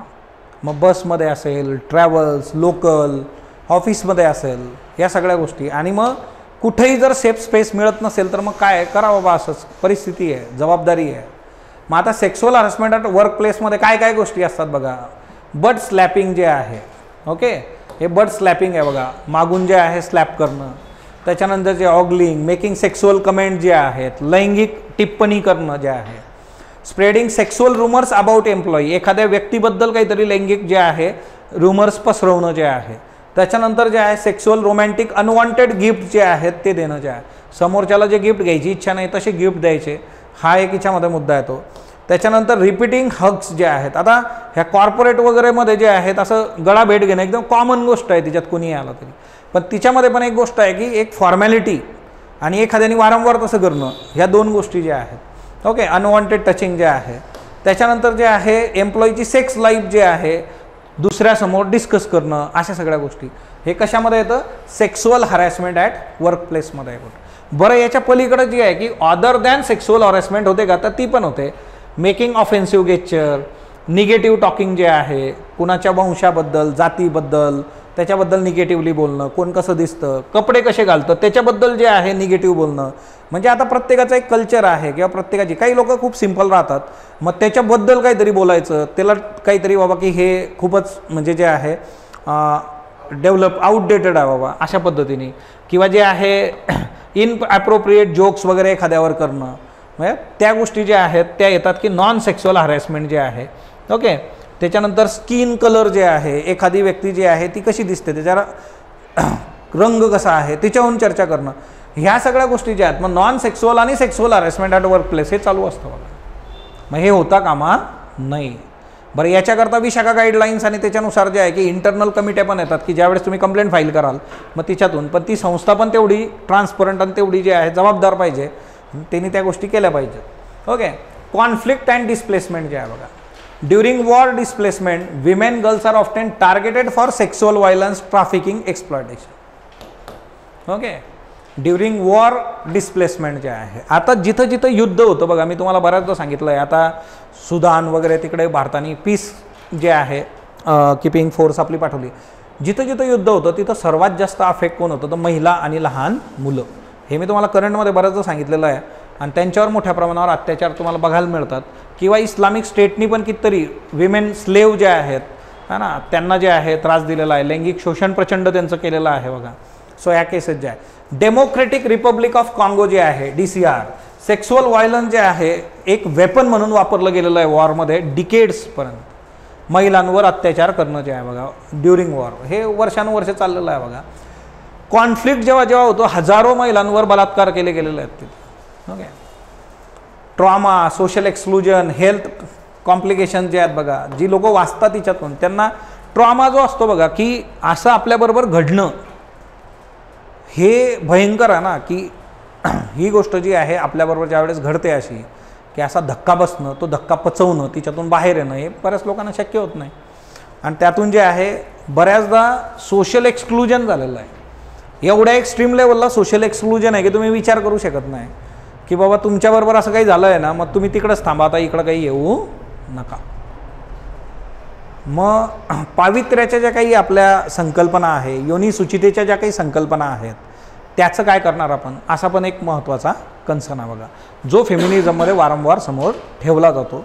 सोशल एक्सक्लुजन पण होतं बघा. ओके. म्हणजे याचं एक हे बघा, ही भीती किंवा ही वॉर सिच्युएशनमधला फोटो आहे.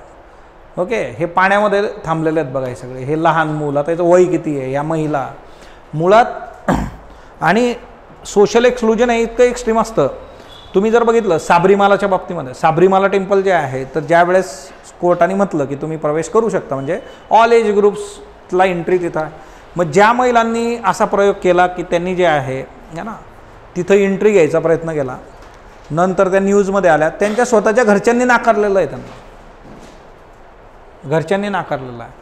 म्हणजे तो मुद्दा समोर येतो. सोशल एक्सक्लुजन कुठं कुठं होऊ शकतं. म्हणजे तुम्ही जर सोसायटल नॉर्म्स और कल्चरल नॉर्मचं पालन नाही केलं तर सोसायटी तुम्हाला जे आहे स्वतःची फॅमिली पण ॲक्सेप्ट करणार नाही, अशी सिच्युएशन येऊ शकते बघा.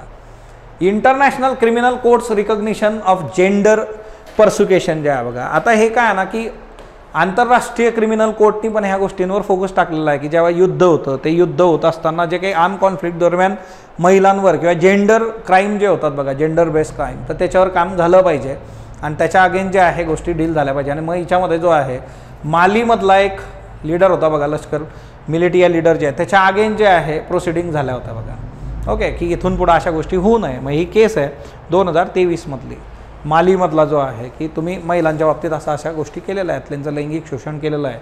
युद्धभूमी जे आहे त्या युद्धभूमीवर किंवा त्याचा इम्पॅक्ट म्हणून अशा गोष्टी होता कामा नये, हा तिच्यातला एक बेसिक कन्सर्न आहे बघा. त्याच्यानंतर बघा, आता आपण जागतिक स्तरावर ज्या काही गोष्टी करताय, मेहसा अमिनीचं आहे पोस्टर आहे बघा. ओके. इराणमध्ये जे आहे मधल्या काळामध्ये जो काही इश्यू झाला होता, भारतातही त्याच्या काही केसेस होत्या, कर्नाटकमध्ये जे आहे महसा अमिनीची केस आहे बघा. ही सगळी लोक रस्त्यावर उतरलेली आहेत आणि महसा अमिनी जी होती की तिने हिजाब जे आहे त्या संबंधीचे जे कायदे होते बघा इराणचे, ते काही मान्य केलेले नव्हते. तिने हिजाब घातलेला नव्हता. हिजाब घातला नाही म्हटल्यानंतर यांनी काय केलं, तिला मॉरल पोलीस जे होते इराणमधले त्यांनी अटक केली आणि पोलीस कस्टडीत तिची डेथ झाली. आणि जो इराण पेटून उठला त्याच्यानंतर, तर मग त्याच्यानंतर त्याचे जगभरामध्ये जे आहे पळसाद आपल्याला उमटलेले दिसले. बऱ्याचशा महिलांनी मग हिजाब बाय चॉईस घातला, त्यांनी काढून टाकला, बाकीच्यांनी सांगितलं आम्ही हिजाब वापरणार नाही वगैरे वगैरे वगैरे. मग आता याच्यामध्ये हे काय आहे की हे जेंडर बेस्ड ऑपरेशन आहे बघा. जेंडर बेस्ड ऑपरेशन काय आहे की तिच्यामध्ये सिम्पली एका विशिष्ट जेंडरसाठी नियम बनवले तुम्ही की तुम्ही असंच राहायचं, आणि जर तुम्ही असं राहिलं नाही तर तुमच्यावर आम्ही जे शिक्षा करू. मग तिच्यात शिक्षा पण अजब गजब आहेत तिकडं, चापकाचे फटके हे ते असले प्रकार तिकडं अजूनही चालतात. आणि मुळात आता यांनी ड्रोन आणलेले आहेत. आता हे पब्लिक प्लेसेसवर ड्रोन फिरवतात आणि जिच्यात महिलांनी प्रॉपरली ड्रेसअप नसतील त्यांच्या नियमानुसार त्यांना शिक्षा आहे बघा. हे आत्ता चालू आहे 2025मध्ये. सो एकतर जे आहे की अशा गोष्टी आज आपल्यासमोर घडत आहे. मग स्ट्रिक्ट ड्रेस कोड जे आहे बघा, ओके. मग महिलांचे जे राईट्स आहेत ड्रेस कोडच्या बाबतीमध्ये त्याचे मुद्दे आहेत. आता ड्रेस कोड जो आहे बऱ्याचशा मंदिरांमध्ये पण ड्रेस कोड दिला जातो, पण तिथले कन्सर्न कसे आहेत, बऱ्याचदा लोक मंदिरांमध्ये शॉर्ट्स किंवा ते फाटलेल्या जीन्स है ना, फाटलेल्या इन द सेन्स त्या फॅशनेबल असतात, त्याची किंमत जास्त असते बऱ्याच ठिकाणी, ओके, असले कपडे घालून जातात. सो त्यांनी ते क्लिअर केलं स्लीवलेस. म्हणजे कोर्टामध्ये पण जे आहे की कोर्टामध्ये पण जाताना तुम्ही सोबर जाणं गरजेचं असतं, ओके. त्या गोष्टी ज्या आहेत त्या. त्याच्यानंतर जे आहे बघा इथं जे आहे आईसलँडमध्ये जे आहे महिलांनी स्ट्राईक केली आहे बघा 2023मध्ये. इक्वल पे, आम्हाला पुरुषांच्याच बरोबरीने जे आहे पेमेंट मिळालं पाहिजे. कारण आपण बघितलं इकॉनॉमिकल डिस्पॅरिटी बघितली आहे. हे आईसलँडमधलं आहे बघा विमेन जे आहे ना. सो मोठ्या प्रमाणावर, आणि हे सगळं बघा मागचा फोटो तुम्हाला दिसतोय, केवढी लोक जमलेली आहे तिथं. Iceland women strike for equal pay, समान जे आहे पेमेंट मिळालं पाहिजे. आईसलँडचं जे आहे बघा टॉप रँकिंग जी आहे ती जेंडर इक्वॅलिटीमध्ये आहे. आता हे बघा आपण ही केस का घेतोय, कारण आईसलँड हा जेंडर इक्वॅलिटीमध्ये टॉपचा देश आहे, आणि त्या देशामध्ये असं आंदोलन होणं, तर मग तुम्ही विचार करा जो जेंडर इक्वॅलिटीमध्ये 1 नंबरला देश आहे तर बाकीच्या देशांचं काय आहे तिथं. सो तो कन्सर्न त्याच्यामध्ये येतो. सो 1 लाख विमेन जे आहे तर त्या याच्यामध्ये ऑक्टोबर 24, 2023ला तर त्यांनी इथं एंट्री केली, रस्त्यावर उतरले ते. आणि त्यांचं जे म्हणणं आहे की बऱ्याचशा इंडस्ट्रीजमध्ये तुम्ही आम्हाला रिप्रेझेंटेशन कमी दिलेलं आहे महिलांना, तर तिथं पण दिलं पाहिजे. आणि लेजिस्लेटिव्ह प्रोसेस जी आहे तिथला जो कायदा आहे तो कायदा काही इक्वॅलिटीला डील करत नाही. सो तुम्ही कायद्यानुसार जे आहे गोष्टी प्रॉपरली वर्क करा. हा पण याच्यातला महत्त्वाचा कन्सर्न आहे बघा. म्हणजे जिथं आपण आज बघतो की लिंगभाव समानता ही कन्सर्न आहे, तिथली परिस्थिती इतकी वाईट आहे बघा, बरोबर. सो मुळात जे आहे हा आईसलँड आहे बघा इथं, ओके. त्याच्यानंतर पुढचं बघा कोलंबिया जे आहे त्यांनी डिक्रिमिनलाइज केलं बघा ॲबॉर्शन जे आहे बघा. आत्ता थोड्या वेळापूर्वी आपण बघितला एक देश की त्या देशामध्ये काय होतं, बॅन होतं ऑल केसेसमध्ये, ऑल सर्कमस्टन्सेस, काही होती इकडं आम्हाला सांगू नका, ॲबॉर्शन होणार नाही. आणि इथली सिच्युएशन जी आहे कोलंबियाची जी आहे बघा, डिक्रिमिनलायझेशन ऑफ ॲबॉर्शन जे आहे बघा. सो मुळात इथं जे आहे कोलंबियाने 2022मध्ये हा डिसिजन घेतला होता.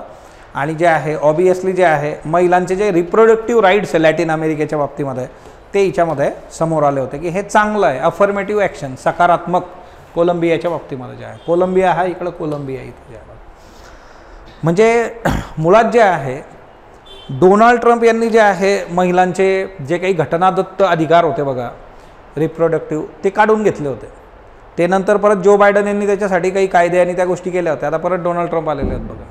तिथं पण ऑर्थोडॉक्स असणाऱ्या जजेसची नियुक्ती करण्यात आलेली होती आणि त्यांनी जे आहे तसे निर्णय दिले होते. मग महिलांचे जे अधिकार आहेत कॉन्स्टिट्यूशनल त्याचा विचार कोण करणार किंवा करणार नाही का तुम्ही, असे पण मुद्दे येतात बघा समोर. सो ती एक महत्त्वाची बाब आहे, okay. Then next one, black Monday, no to jail for abortion. हे बघा तुम्ही ॲबॉर्शन रिलेटेड म्हणजे आजही 2025मध्ये इतकी वाईट परिस्थिती आहे. आता इथं ब्लॅक मंडे नावाचं हे आंदोलन झालं होतं, no to jail for abortion. कुठं झालं हे, पोलंडमध्ये झालं बघा. ब्लॅक मंडे 2016मध्ये झालेला आहे हा Poland, Warsaw pact, okay. Warsaw pact तुम्ही शिकता इतिहासामध्ये, ओके. आता यांनी दिलेलं आहे बघा की बॅन ऑन ॲबॉर्शन. आता यांचं कसं होतं, near total ban on abortion होतं, तिकडं कसं होतं ऑल, इथं जरा नियर टोटल काही थोड्याफार गोष्टी असतील बघा. आणि मग पॉलिश विमेन जे आहे त्यांनी काळे कपडे घातले आणि त्यांनी जे आहे स्ट्राईक केली बघा देशभरात, की ते डेमॉन्स्ट्रेशन केलं होतं की आम्ही जे आहे आमचा अधिकार आहे, माय बॉडी माय राईट्स, आम्हाला ॲबॉर्शनचे अधिकार मिळाले पाहिजे. आणि याच्यामध्ये हे सगळे काळे कपडे घालून सोमवारी उतरले म्हणून त्या आंदोलनाचं नाव काय आहे, ब्लॅक मंडे, ओके, काळा सोमवार. सो सक्सेसफुली प्रेशराईज केलं त्यांनी गव्हर्नमेंटला, आणि गव्हर्नमेंटनी जे रेस्ट्रिक्टिव्ह बिल आणलं होतं ते बिल बाजूला टाकलं. सो मुद्दा असा आहे की आपल्याला महिलेच्या बाबतीमध्ये सगळे जे काही अधिकार आहेत, जे पुरुषांच्या बाबतीमध्ये जे आहे जे काही अधिकार आहेत ते इक्वल फुटेजवर डील झाले पाहिजे आणि ती जेंडर जस्टिस तिथून तुम्हाला मिळू शकतो, असा तो मुद्दा आहे. आता बघा, जपानमधली प्राडा डिस्क्रिमिनेशनची केस आहे बघा, 2009 ते 2013 ही चालली होती. आता हे प्राडा जी आहे कंपनी आहे बघा, आणि त्या कंपनीमध्ये ही जी माऊली आहे हिनी सांगितलं की हे लोक जेंडर डिस्क्रिमिनेशन करतात म्हटलं. आता जेव्हा कंपनीच्या अगेन्स्ट एखादी एम्प्लॉई अशी कंप्लेंट करते तर कंपनी काय करेल, एम्प्लॉईला पहिले जे आहे नारळ देईल बघा ती, ओके, जावा घरी. ओके, प्राडा जे आहे जपानमधली केस आहे बघा. आता ह्या केसमध्ये जे आहे या मुलीचं नाव जे आहे ते काय आहे, रीना बोरिस. ओके, आता हिला जे आहे की प्राडामधली एक्झिक्युटिव्ह होती आणि तिने जे आहे जेंडर डिस्क्रिमिनेशन आणि सेक्सुअल हॅरेसमेंट. आता बघा, sexual harassment at work place काय असतं ते तुम्हाला सांगितलं की काय काय गोष्टी होऊ शकतात त्याच्यात. So sexual harassment at work प्लेसची तिने कंप्लेंट केली, डिस्क्रिमिनेशनची केली आणि लगेच कंपनीने जे आहे म्हणजे त्यातल्या त्यात कंपनीने तर तिला हातात नारळ दिला त्या जपानच्या कोर्टाने पण तिची केस डिसमिस केली. म्हणजे बघा, जपानसारखा देश, त्याची केस आधी पण बघितली आपण एक, की जिथं महिलांचं रिप्रेझेंटेशन किती आहे पॉलिटिकली. मग आता जर व्यवस्थेमध्येच महिला कमी येतं, ऑब्वियसली महिलांचे प्रश्न समजून घेतले जाऊ शकतात का, आणि मग ही केस डिसमिस झाली बघा. आणि ती केस डिसमिस झाल्यानंतर सोशल मीडिया हे असं हत्यार आहे आजच्या डेटमध्ये, अख्ख्या जगाचं लक्ष त्या केसकडे गेलं आणि अख्ख्या जगातून तिच्यावर चर्चा सुरू झाली. सो युनायटेड नेशनमध्ये डिस्क्रिमिनेशनवर आणि तिच्यावर चर्चा झाली बघा, आणि मग तिच्यामधून जपानमध्ये मोठ्या प्रमाणावर प्रोटेस्ट अजून सुरू झाले. मग हे 2009 ते 2013चं प्रकरण आहे. मग जपानमध्ये जे आहे जपान सरकारवर पण ते आलं की अरे ह्या गोष्टी आपल्याला कराव्या लागतील, आणि आता हे इतकं सोपं राहिलेलं नाही, कारण जागतिक स्तरावर प्रेशर जे आहे, ग्लोबल प्रेशर बिल्ड झालं ना जपानवर. बघा हे कसे लोक आहे, सेन्सिटिव्ह नाही आहेत वगैरे वगैरे. देन नेक्स्ट म्हणजे आहे बघा, I am different but I am still a women. आता हा एक मेजर जेंडर जस्टिसमधला मेजर रोल आहे बघा. आता ऑलिम्पिकमध्ये पण अशी एक केस झाली होती है ना, की ज्या स्पीडनी आणि ज्या ताकदीने समोरचा जो आहे मुक्के मारतोय बाबा, तर ही महिला आहे असं मला काही वाटत नाही, आणि समोरच्या प्लेयरनी सरेंडर करून टाकलं तिथं. बरं, त्या प्लेयरच्या बाबतीत असं बऱ्याचदा झालं. आता ही जी प्लेयर तुमच्या समोर आहे बघा, सेमेन्याच्या बाबतीत पण हे असं झालेलं आहे, ती कोर्टात केस पण जिंकली. आता मूळ हे काय असतं की टेस्टोस्टेरॉनची लेवल बऱ्याचशा महिलांमध्ये खूप हाय असते बघा. तिच्यामुळे जे आहे की बॉडीमध्ये काही चेंजेस होतात, जे चेंजेस सहजासहजी तुम्हाला इतर महिलांच्या याच्यामध्ये तुलनेमध्ये वेगळे वाटू शकतात. याच्याबद्दल आपण काय बोलणार किंवा याच्याबद्दल. मग आता हे स्पोर्ट्समध्ये अशा केसेस समोर येतात. I am different but still I am women. South आफ्रिकेची जी आहे बघा कॅस्टर सेमेन्या जी आहे, 2023मध्ये हिची केस होती, आणि त्या कॅस्टर सेमेन्याने जी आहे केस जिंकली युरोपियन कोर्टमध्ये जे आहे बघा ह्युमन राईटची. आणि हिच्यामध्ये जे आहे की जे सगळं जे काही डिस्क्रिमिनेशन होतं की एक फिमेल ॲथलीट आहे पण नॅचरली तिच्या टेस्टोस्टेरॉन लेवल काय आहेत, हा आहेत बघा. ओके, हा एक मेजर कन्सर्न आहे. म्हणजे मागे एकदा जे आहे आपण इथं एक सेशन पण घेतलं होतं, एक फॉर्मर IAS ऑफिसर होते आणि त्यांनी पण हा एक मुद्दा इथं मांडला होता बघा या स्टेजवर. सो मुळात हा एक मुद्दा आहे आणि याला समजून घेणं फार आजच्या डेटमध्ये गरजेचं आहे.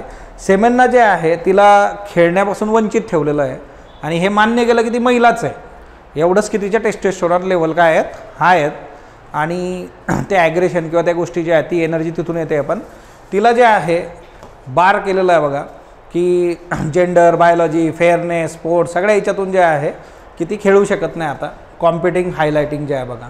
मग तिच्यामुळं काय होतं की मुद्दा काय आहे की मग हा जेंडर डिस्क्रिमिनेशन आहे काय, तिच्यामध्ये काय नॅचरली जी गोष्टी आहेत ना या. मग आता तिच्यामध्ये उसेन बोल्ट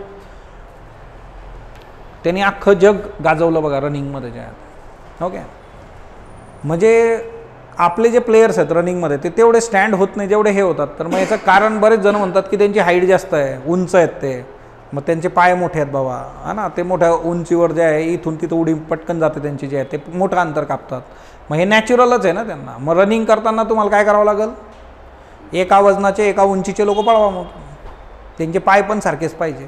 मग त्याची जे आहे 2 पावलाचं अंतर जास्त होता कामा नाही. हे डिबेट्स आहेत. ओके, टोकन उना जे आहे बघा, आता ही एक जी आहे नी उना मेनॉज अशी पण एक जी आहे, तर ती चळवळ मोठ्या प्रमाणावर इथं जे आहे चालली होती. आता अर्जेंटिनामध्ये ही चळवळ चालली आहे बघा, नी उना मॅनॉज मूवमेंट जी आहे 2015 पासून आता चालू आहे ही सध्या, ओके, अर्जेंटिनामध्ये. आता याच्यात काय आहे ना की नॉट वन लेस जे आहे, आता जेंडर बेस व्हायलन्स आणि फेमिसाईडमध्ये आहे. ही जी मुलगी तुम्हाला इथं दिसते आहे बघा, तर 14 वर्षाची मुलगी, तिचं नाव होतं चियारा पेज, ओके. सो हिचा मृत्यू झाला. तिची जी बॉडी होती बघा ती प्रेग्नंट होती, वय वर्ष 14. तिचा जो बॉयफ्रेंड होता त्याच्या फॅमिली हाऊस पार्क्समध्ये जे आहे तर ती सापडली तिथं मेलेली, आणि मग तिथं जे आहे प्रोटेस्ट सुरू झालं बघा. म्हणजे एक 14 वर्षाची प्रेग्नंट मुलगी तिच्या बॉयफ्रेंडच्या घराच्या एरियामध्ये तिची डेड बॉडी सापडली. सो मूळ तिच्यातून जे आहे हा प्रोटेस्ट इथं सुरू झाला की महिलांच्या संरक्षणासाठी तुम्ही प्रॉपरली पॉलिसीज बनवा. हे अर्जेंटिनामध्ये सुरू झालेलं आहे आजच्या डेटमध्ये, ओके. त्याच्यानंतर जे आहे आता मुलींचं जे आहे स्कूलमध्ये फोर्सफुली जे आहे प्रेग्नन्सी टेस्ट करणं. आता हे कुठल्या देशामध्ये घडतं आहे किंवा हे का केलं जातं आहे याच्यावर जे आहे बघा ईस्ट आफ्रिकेमध्ये सध्या सुरू आहे बघा. Violation of girls right to non consensual pregnancy testing in school. त्यांची परवानगी नसताना सुद्धा जे आहे जबरदस्ती त्यांच्या प्रेग्नन्सी टेस्ट करणं हे ईस्ट आफ्रिकेमध्ये आजच्या डेटमध्ये सुरू आहे बघा, ओके. मग आता जे काही लिगल प्रोहिबिशन्स असतील बघा, प्रॅक्टिसेस आहेत, युगांडा असेल, टांझानिया असेल, तर इथं मोठ्या प्रमाणावर जे आहे हे घडतं आहे बघा.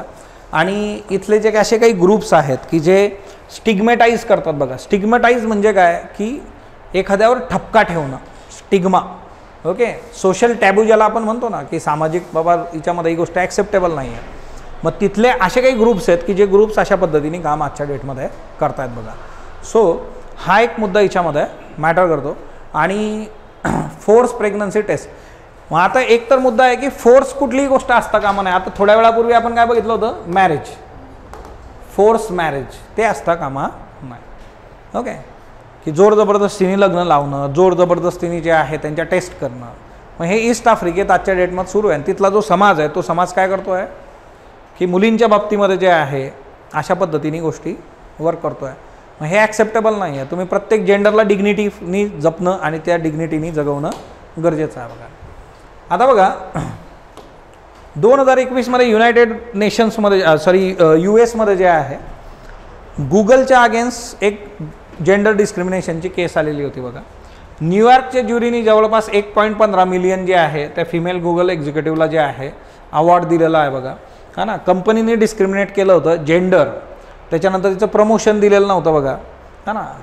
म्हणजे फक्त जेंडरच्या बेसवर जे आहे एखाद्याला प्रमोशन न देणं, एखाद्याचं प्रमोशन टाळणं, ओके, तिला प्रॉपरली रोल न देणं बघा.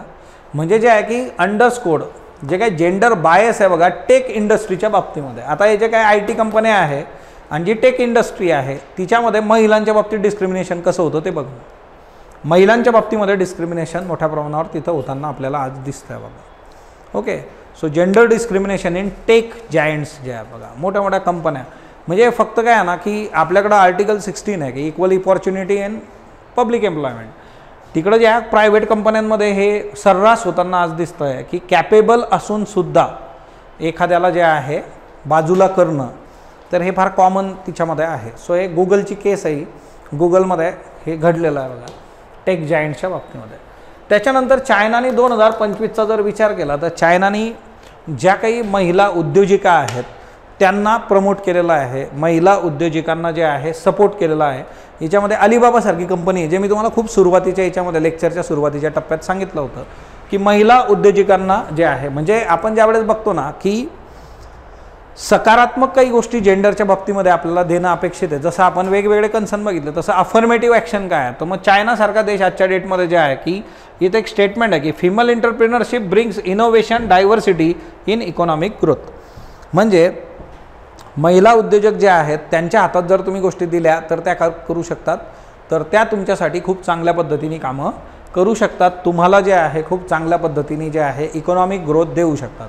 आता बरेचसे चॅलेंजेस चायनाची इंडस्ट्री जरी फेस करत असली तरी चायनीज विमेन जे आहे तर त्यांचं जे आहे बघा टेक सेक्टरमध्ये किंवा एंटरप्रेन्योरशिपमध्ये त्यांना सपोर्ट केला जातो. आणि याच्यामध्ये अलिबाबा असेल किंवा टेन्सेंट नावाच्या कंपन्या ज्या आहेत बघा, तर ह्या काय करतायत, महिला ज्या काही त्यांच्या एम्प्लॉई आहेत त्यांना खूप चांगल्या पद्धतीने स्कोप देतात बघा. मेंटॉरशिप प्रोग्राम्स त्यांच्यासाठी जे आहे किंवा फर्टिलिटी बेनिफिट्स पण ते राबवत आहेत. आता खरं तर चायनाला फर्टिलिटी बेनिफिट्स राबवणं फार गरजेचं आहे आजच्या डेटमध्ये, कारण आता ते कशावर शिफ्ट झालेले आहेत, 3 चाइल्ड पॉलिसी. आणि चायनाला पहिले काय होतं, स्ट्रिक्टली 1 चाइल्ड पॉलिसी होती आणि त्यांचा सगळा डेमोग्राफिक डिव्हिडंड गडबडला. मग आता त्यांनी सांगितलं की तुम्ही मुलं जन्माला घाला, त्यांचं शिक्षण स्कॉलरशिप सगळं सरकार करणार, अशी सिच्युएशन आहे आज चायनाची. सो फर्टिलिटी बेनिफिट्स पण ते देत आहे बघा. आणि ग्रेटर जेंडर इन्क्लुझिव्हिटी. आता मूळ मुद्दा कसा आहे की गव्हर्नमेंटनी फर्टिलिटी बेनिफिट्स देणं आणि एखाद्या टेक कंपनीने म्हणजे प्रायव्हेट कंपनीने देणं, ह्या 2 वेगळ्या गोष्टी आहेत बघा. इथं जे 2 देतं आहे, कोण देतं आहे, प्रायव्हेट कंपनी देतं आहे. सो हे फार महत्त्वाचं. मग आपल्या प्रायव्हेट सेक्टरनी पण अशा पद्धतीने काम करणं गरजेचं आहे, हा मुद्दा तिच्यामध्ये येतो. त्याच्यानंतर बघा ग्लोबल विमेन स्ट्राईक जे आहे बघा, ही एक मधल्या काळात झालेली आहे. Invest in caring not killing. तुम्ही जे आहे महिलांची काळजी करण्यामध्ये इन्व्हेस्टमेंट करा, त्यांची हत्या करण्यामध्ये नव्हे. Okay, investment in caring not killing. बघा त्याचं जे हे आहे. आणि अख्खा पृथ्वीचा ग्लोब आहे. ग्लोबल विमेन स्ट्राईक जे आहे बघा, आता ही ग्लोबल विमेन स्ट्राईक जी आहे 2017मध्ये सुरू झाली होती, अजून पण हे चालू आहे बघा. तर हिच्यामध्ये जे आहे की आजच्या डेटमध्ये मग ऑबियसली अख्ख्या जगासाठी काय मागणार आहे, तेच मुद्दे आहेत. जेंडर इक्वॅलिटी, लिंगभाव समानता. दुसरं आहे लेबर राईट जे आहे, महिला कामगारांचे जे अधिकार आहेत. त्याच्यानंतर जेंडर बेस्ड व्हायलन्स एंड करणं जे आहे बघा, जेंडर बेस्ड व्हायलन्स जो आहे तर तो संपवा. Movement emphasise the critical role of women in both paid and unpaid labour sector जे आहे बघा. ओके, पेड आणि अनपेड लेबर सेक्टरमध्ये जे आहे गोष्टी तुम्ही डील करणं गरजेचं आहे. ओके, सो मुळात हे जगभरात चालू आहे आज. मग तुम्हाला एक गोष्ट लक्षात येते बघा की या पृथ्वीचा गोल जो यांनी दाखवला नाही, इथं पळसाला पानं 3 आहे, कुठेही जा तुम्ही. म्हणजे हे फक्त भारतात होतं किंवा फक्त हे आफ्रिकन कंट्रीजमध्ये होतं, फक्त US मध्ये होतं असं नाही, हे सगळ्यात दूर चालू आहे बघा. ओके, म्हणजे बऱ्याचदा डोमेस्टिक व्हायलन्स बाबा हा फक्त स्लम एरियात किंवा खूप गरीब हिच्यामध्ये तिथं चालतो असं नाही आहे. डोमेस्टिक व्हायलन्स तुम्हाला जे आहे फार एकदम रिच वेल्थी, ज्यांच्याकडे खूप पैसा आहे हा ना, हाताखाली 10 लोक आहेत कामाला, अशा ठिकाणी पण तो सहजासहजी तुम्हाला मिळतो, त्याचे काही वाद नाही आहे. इंटरनॅशनल विमेन्स डे प्रोटेस्ट जो होता बघा, आता दरवर्षी जो काही आपण महिला दिवस, जागतिक महिला दिवस साजरा करतो, त्याची जी थीम होती बघा, ॲक्सलरेट ॲक्शन जे आहे बघा, हा ना, ती महिला पण बघा दाखवलेली आहे ते एकदम, है ना. ॲक्सलरेट ॲक्शन, कृती जी आहे ती अजून चांगल्या पद्धतीने झाली पाहिजे. आता एकतर जे आहे की याच्यातून यांना सांगायचं काय होतं की जगभरातले जे सरकार आहेत बघा, गव्हर्नमेंट, वेगवेगळ्या संस्था आहेत, इंडिव्हिज्युअल व्यक्ती जे आहेत बघा, तर त्यांनी जे आहे डिस्कशनच्या पलीकडे गेलं पाहिजे. नुसती चर्चा करून तुम्ही काय करणार, बियॉन्ड डिस्कशन तुम्ही गोष्टी बघितल्या पाहिजे. आणि बियॉन्ड डिस्कशन तुम्ही काय बघणार, तर जेंडर इक्वल फ्युचर, त्याच्यासाठी कृती करा, नुसतं बघू नका. जसं लुकिस्टचं आपण ॲक्टिस्ट केलं होतं बघा, की नुसतं बघू नका, कृती करा. सो हा तो मुद्दा आहे की किती दिवस चर्चा करणार तुम्ही, नुसतं डिस्कशन करणार. तर जेंडर इक्वॅलिटीसाठी आपण आता कृती करणं गरजेचं आहे. ॲक्सेलरेट द ॲक्शन. गाडीला ॲक्सिलेटर असतं ना, ओढलं गाडी पडते, सेम ॲक्सिलेट युअर ॲक्शन. महिलांसाठी, त्यांच्या उद्धारासाठी तुम्ही या गोष्टी केल्या पाहिजेत. ओके, मग हे कुठं कुठं, युरोप, आफ्रिका, साऊथ अमेरिका, सगळ्या दूर जे आहे. मग आता याच्यात सगळेच मुद्दे आहेत. अनइक्वल पे, तुम्ही जे पेमेंट देता तिच्यामध्ये असमानता आहे. ॲबॉर्शनचे जे लॉज आहेत ते रेस्ट्रिक्टिव्ह आहेत, काही ठिकाणी ॲबॉर्शनला परवानगी, काही ठिकाणी नाही आहे. सेक्सुअल व्हायलन्स आहे. त्याच्यानंतर जे आहे ग्लोबल सॉलिडॅरिटी जे आहे बघा, हा ना. मग ह्या सगळ्या याच्यामध्ये आम्हाला काय पाहिजे, आजच्या डेटमध्ये महिलांप्रती समानता आली पाहिजे. महिलांप्रती गोष्टी ज्या आहेत त्या खूप चांगल्या पद्धतीने वर्क झाल्या पाहिजेत. ओके, तालिबान जेंडर अपराईट केस जी आहे बघा, international court of justice J आहे. आता हे काय आहे ना, तालिबाननी जे अफगाणिस्तानमध्ये कार्यक्रम राबवायला सुरुवात केली आल्यानंतर, त्याचा एक एक फोटो आहे आपल्या. जर तुम्ही 2021 पासून हे सगळं सुरू झालं, नोट्स जर बघितल्या स्पॉटलाईटच्या तर त्याच्यात तुम्हाला दिसेल.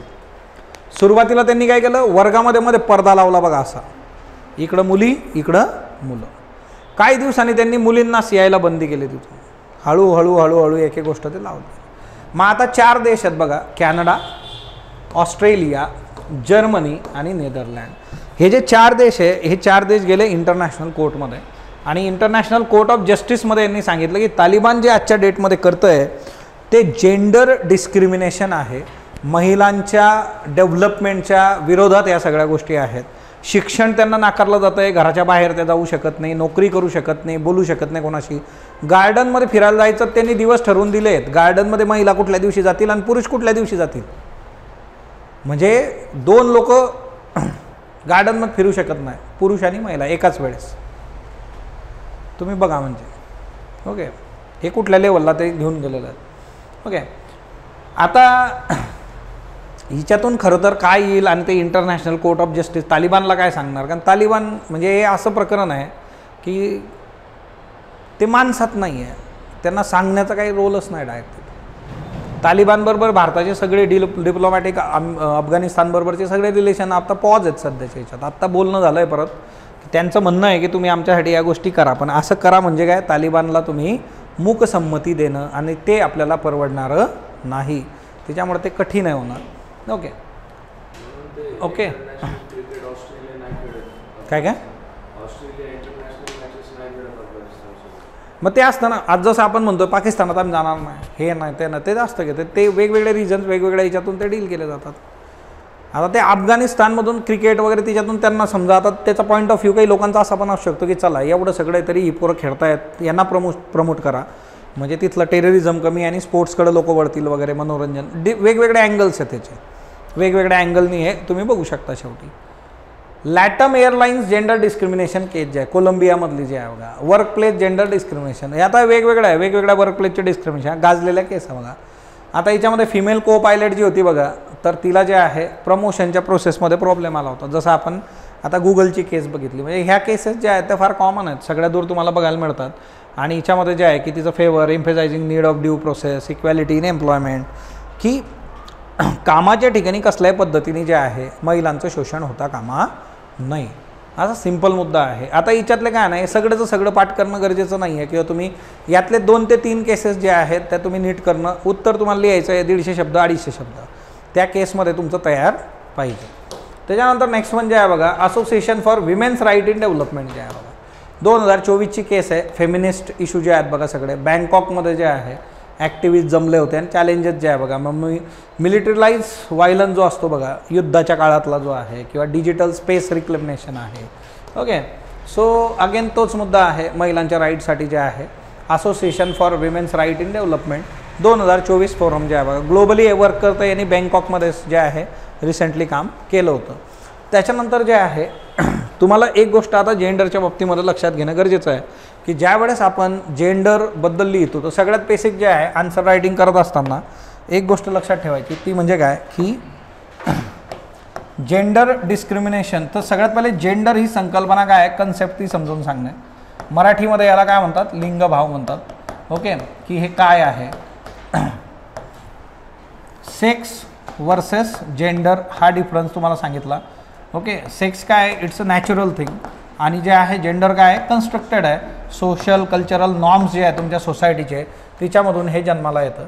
आणि मग तिच्यामधले प्रॉब्लेम्स काय काय आहेत, तिच्यामध्ये महत्त्वाच्या ज्या व्यक्ती आता आपण बघितल्या, त्यांचे बुक्स बघितले, त्यांचं काय काय म्हणणं आहे, मग तिच्यामध्ये इकॉनॉमिकल आस्पेक्ट कुठला आहे, कल्चरल आस्पेक्ट कुठला आहे, त्या सगळ्या गोष्टी तिच्यामध्ये आल्या पाहिजे. मग जेंडर जस्टिसमध्ये आपल्याला काय पाहिजे, तर जेंडर जस्टिसमध्ये सिम्पली जे आहे सोशल, इकॉनॉमिकल, पॉलिटिकल आणि कल्चरल अशा सगळ्या ठिकाणी आपल्याला काय पाहिजे, इक्वॅलिटी. ओके, सगळ्या ठिकाणी. मग तिच्यामध्ये सामाजिक स्तरावर, सांस्कृतिक स्तरावर, राजकीय स्तरावर ओके महिलांना समान संधी, इक्वल अपॉर्च्युनिटी. मग इक्वॅलिटीमध्ये काय काय आहे, अपॉर्च्युनिटी इक्वल मिळाली. ओके, ह्या गोष्टी तिच्यामध्ये मॅटर करतात. ओके, सो त्यातून जे आहे आपल्याला चांगल्या पद्धतीने जेंडर जस्टिस मिळवता येऊ शकतो. याच्यासाठी काम करणारी लोक, त्याच्यासाठी चाललेले जगामधले आजच्या ज्या आहेत चळवळी, ह्या गोष्टी तुम्ही प्रॉपरली बघितल्या पाहिजे. जर तुम्हाला याच्याबद्दल काही प्रश्न असले ते तुम्ही विचारू शकता. कन्सेप्ट लक्षात आली का तुम्हाला, एवढ्या केसेस, एवढ्या गोष्टी, sexual violence at work place काय असतो काय नाही, इच अँड एव्हरीथिंग क्लिअर आहे बघा. सो तुम्हाला जर काही प्रश्न असले तुम्ही विचारू शकता. सो दॅट हा टॉपिक आपला मग आपण क्लोज करू शकतो. समजलं? यस, जेंडर गॅप रिपोर्ट देऊ शकतो आपण, लिहिलं पाहिजे.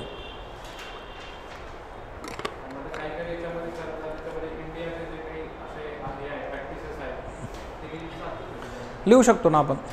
इंडियामधल्या काही प्रॅक्टिसेस आहेत, जसं बघा याच्या प्रॅक्टिसेस आता मधल्या काळामध्ये ह्याच्यामध्ये होत्या की महिलांच्या बाबतीमध्ये जे आहे बोहरी समाज जो आहे बघा, त्या बोहरी समाजामध्ये भारतामध्ये आहे आणि त्या आफ्रिकन कंट्रीजमध्ये मोठ्या प्रमाणावर आहे.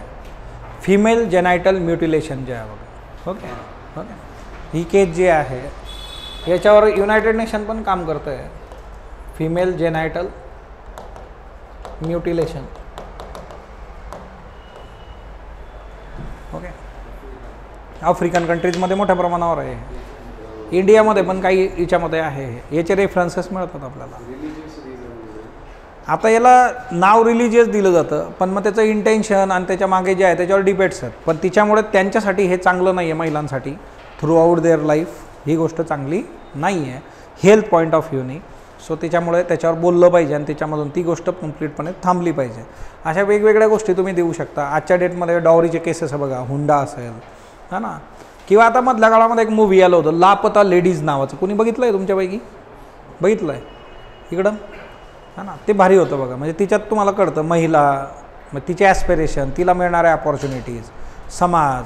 तिच्यात ती एक मुलगी दाखवली जिचा शोध चालू असतो बाबा, ती चुकून येऊन जाते इकडं, मग तिला शिकायचं असतं हा ना, मग घरच्यांनी लग्न करून दिलेलं आहे. म्हणजे अशा कितीन काय गोष्टी ज्या आहेत त्या तुम्हाला बघायला मिळतात की असे चांगले मूव्हीज पण तिच्यामध्ये मॅटर करतात बघा हा ना, लापता लेडीज जे आहे. ओके, उदाहरणं आपण देऊ शकतो. फक्त उदाहरणं देत असताना कुठलाही समाज, कुठली कम्युनिटी त्याच्यावर एक्स्ट्रीम कमेंट न करणं. शेवटी कसं आहे ना की भारतीय समाज जो आहे त्याची वैविध्यता आणि त्याचं ओव्हरऑल जर ट्रॅडिशनल आपण सगळ्या गोष्टी बघितल्या तर बऱ्याचशा गोष्टी ह्या परंपरेचा आणि सांस्कृतिकेच्या आधारे ज्या आहेत त्या डील केल्या जातात. सो आपला पेपर हा एक माणूस चेक करणार आहे, व्यक्ती चेक करणार आहे, त्या व्यक्तीच्या स्वतःच्या काही धारणा असू शकतात, हे लक्षात घेऊनच आपण पेपर लिहिले पाहिजे. कुठलाही पेपर असू द्या, PSIR असू द्या किंवा SA असेल किंवा मग जे आहे GS असेल, म्हणजे ही गोष्ट तुम्हाला लक्षात ठेवायची आहे. असं होता कामा नये की आपण जे काही देतो आहे तिच्यातून चुकीचा मेसेज जातो आहे किंवा एक्स्ट्रीम एंडला एखाद्यावर कमेंट करणं, तर ती गोष्ट आपल्याला ॲक्सेप्टेबल नाही. क्लिअर? अजून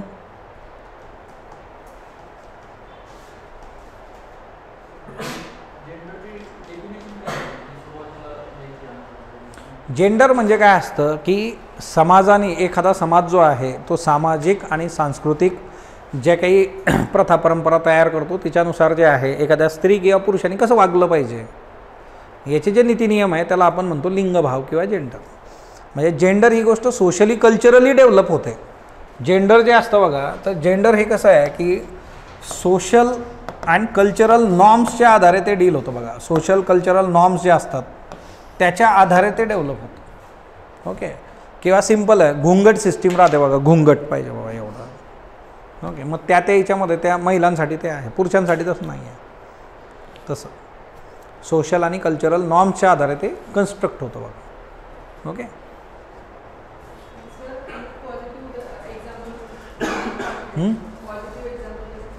कशाचं? जेंडर डिस्क्रिमिनेशन पॉझिटिव्ह कसं मिळेल? जेंडर जस्टिसचं होऊ शकतं पॉझिटिव्ह, अफर्मेटिव्ह. डिस्क्रिमिनेशनमध्ये पॉझिटिव्ह कसं मिळणार तुम्हाला? हां, काय काय? हां, ते पण प्रॉब्लेमॅटिक आहे ना. मग प्रॉब्लेम काय झाला की पहिले पॅट्रियार्की चालू आहे, मग एक्स्ट्रीम फेमिनिझम आलं त्याच्यामध्ये. मग ते असं होतं की पहिले मग बाबा तुमच्यावर अत्याचार होत होता, आता यांच्यावर का? ते नाही पाहिजे. मग जेंडर जस्टिस राहणार नाही तिथं. मागचं जे काही झालं ते समजून घ्या आणि त्याला इक्वल फुटेजवर ठेवा. तीच तर गल्लत होते ना. मग तिथं जेंडर जस्टिसमध्ये आपल्याला इक्वल पाहिजे. तुम्हाला नॉर्थ ईस्टमध्ये जी मॅट्रिलिनियल सोसायटी आहे त्याचे उदाहरणं मी बऱ्याचदा दिलेले आहेत बघा, की तिथं जे आहे संपत्ती लहान मुलीला मिळते घरातल्या, आणि त्याचबरोबर तिने आईवडिलांची काळजी घेणं गरजेचं आहे. किंवा पुरुषास लग्न झाल्यावर तो जे आहे महिलेच्या घरी जाईल वगैरे वगैरे. ही मॅट्रिलिनियल सोसायटी झाली. ही पॅट्रिलिनियल सोसायटी, ती मॅट्रिलिनियल सोसायटी. आपल्याला काय पाहिजे? जेंडर जस्टिस पाहिजे. ते इक्वल फुटेजला दोघं आले पाहिजे, हे आपल्याला पाहिजे. ओके, म्हणजे आपल्याला कधी एक्स्ट्रीम एंडला जायचं नाही कुठले. आणि हे आपल्याला सर्वांनीच सांगितलेलं आहे. गौतम बुद्धांनी सांगितलेलं आहे, एक्स्ट्रीम एंडला जाऊ नका, मध्यम मार्ग जो आहे तो पाहिजे. त्याच्यानंतर ॲरिस्टॉटलनी सांगितलं गोल्डन मीन जे आहे, संत तुकारामांनी आपल्याला सांगितलं भक्ती करून आपलं संसार करून भक्ती करा, मधला मार्ग.